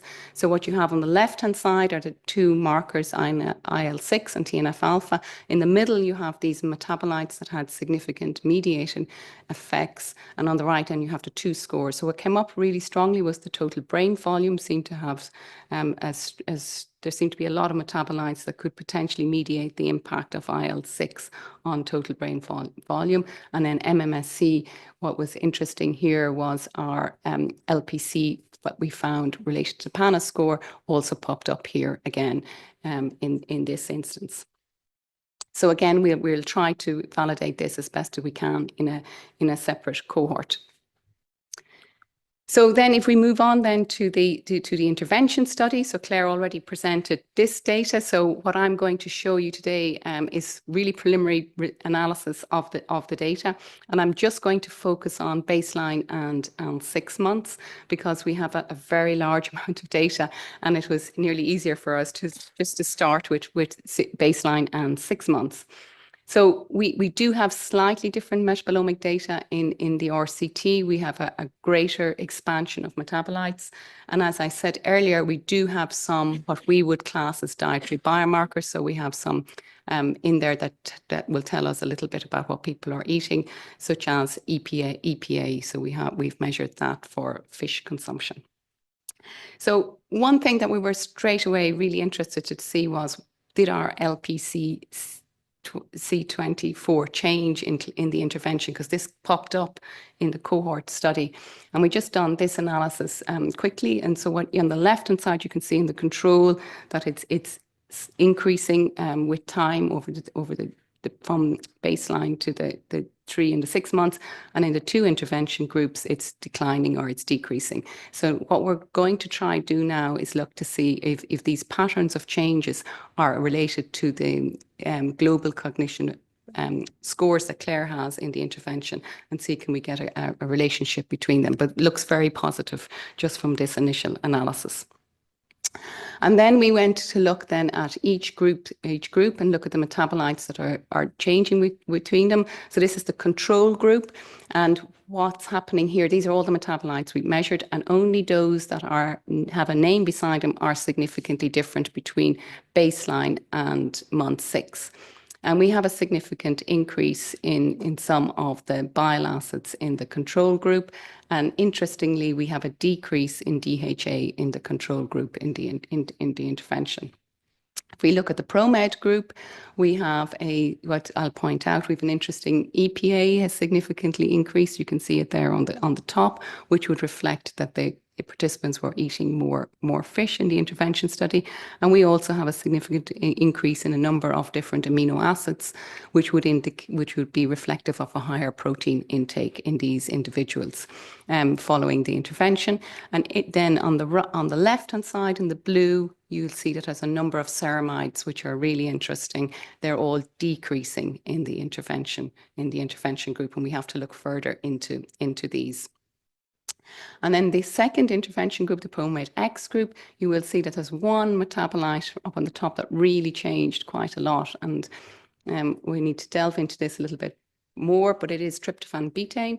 And tryptophan betaine in the literature has been shown to be lower in individuals with low and mild cognitive impairment. So an improvement in this intervention group is really significant.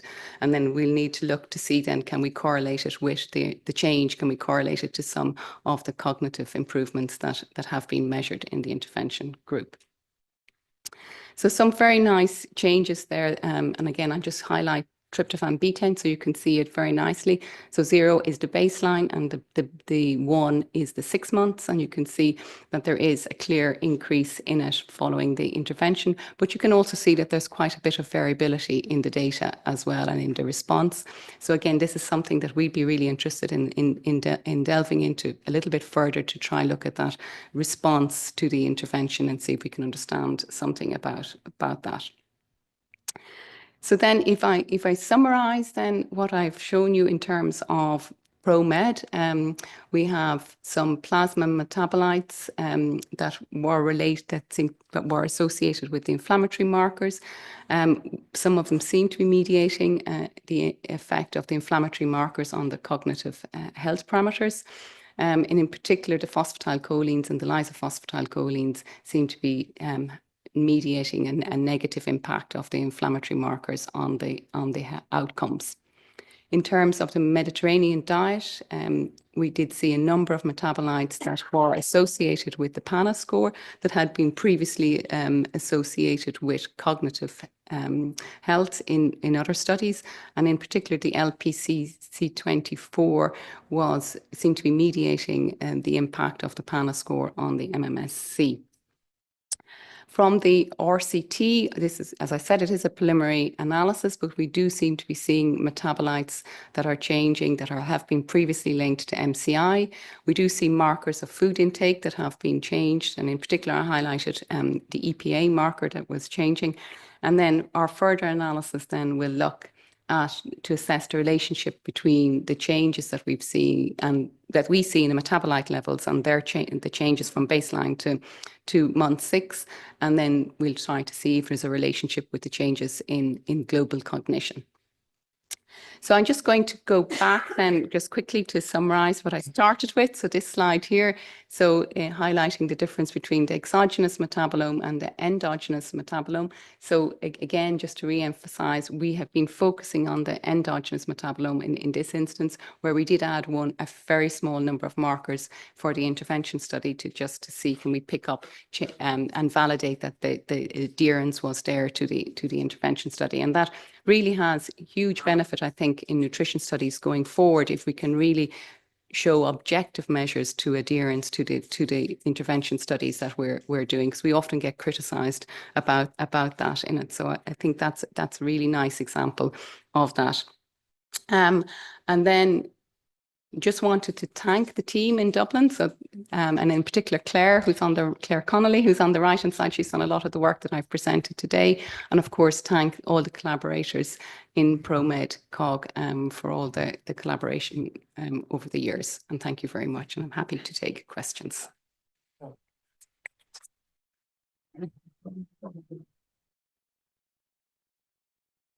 Thank you very much, Professor Brennan, for this important, interesting, complicated study, because we have some difficulty to follow in this strict screen. We can open the discussion. Are there any questions?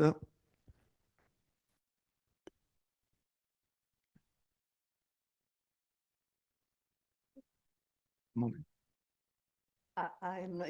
It's my expertise on this topic is limited, and really always I was looking forward to find out what is happening with these markers, biological markers.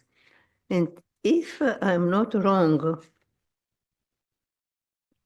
I have not seen another paper published in which the Mediterranean diet is associated with this marker, which they are beneficial Am I wrong?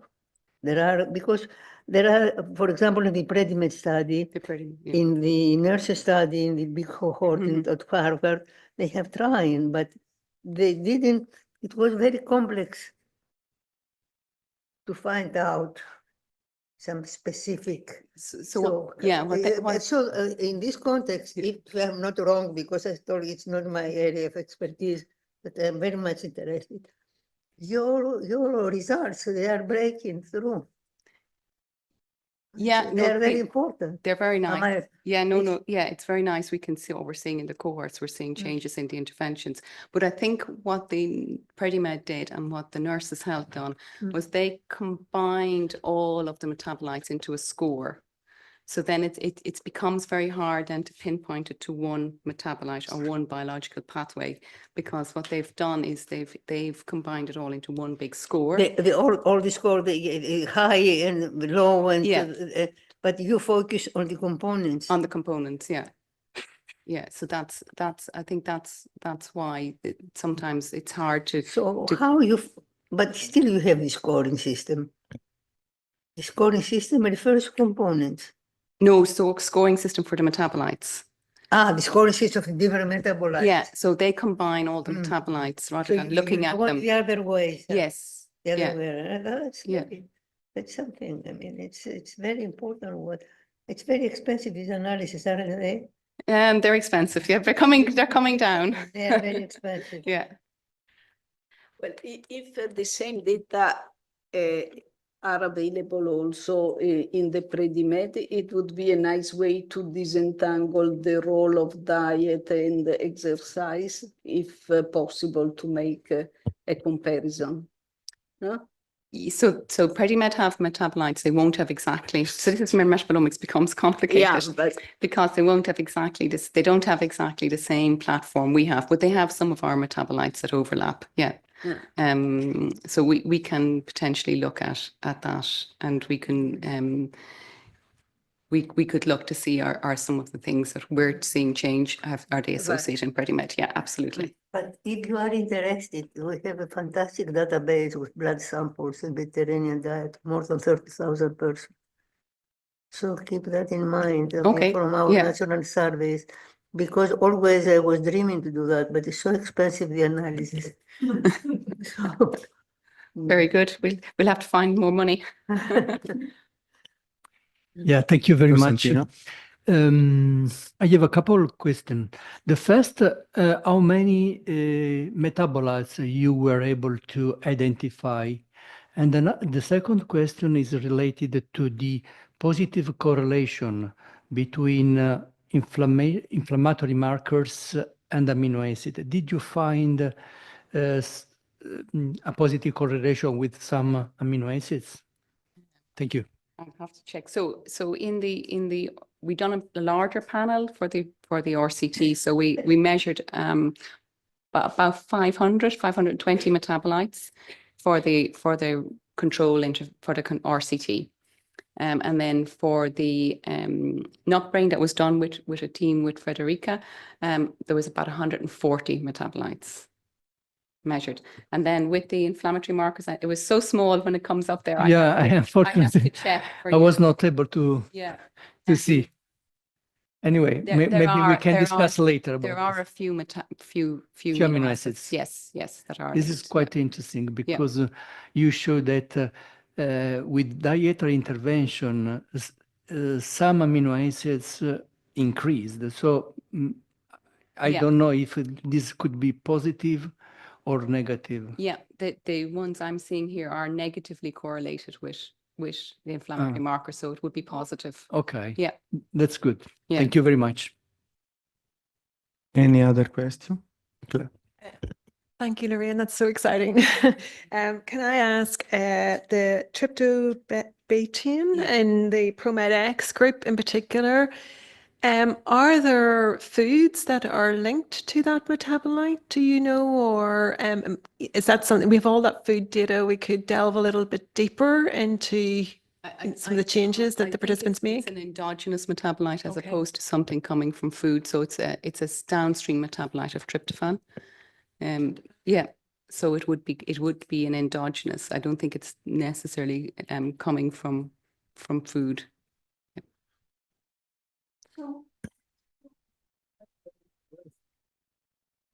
The markers of the various foods, the inflammation markers, when you find out your analysis, and then you are working with this, you compare your data with this. I mean, you said that you change the pattern of evaluation, no? Well, you have the Mediterranean diet on the one hand, Yes. and on the other hand, the foods. We didn't. Yes, Yes. we have some markers of foods. We don't. The markers of the foods. So you have for all the foods the markers. So you have a database with the markers of all the foods.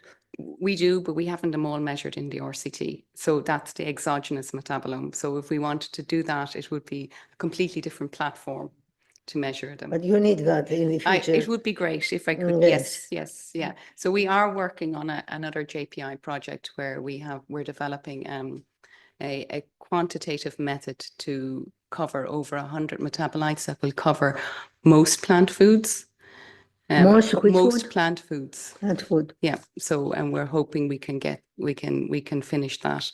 And then we'd be able to get a really good indication, objective indication of what people are then eating. you have to be very careful on the identity of the foods, because as my colleague mentioned, there are variations in the various cultivars. No? I mean, in the variation in the cultivars, they may influence the level. Am I wrong? Correct. They may influence. Yes, so it's very important, the cultivar, and then and the varieties. And nowadays, of course, there are so many. Yes, there's so many. So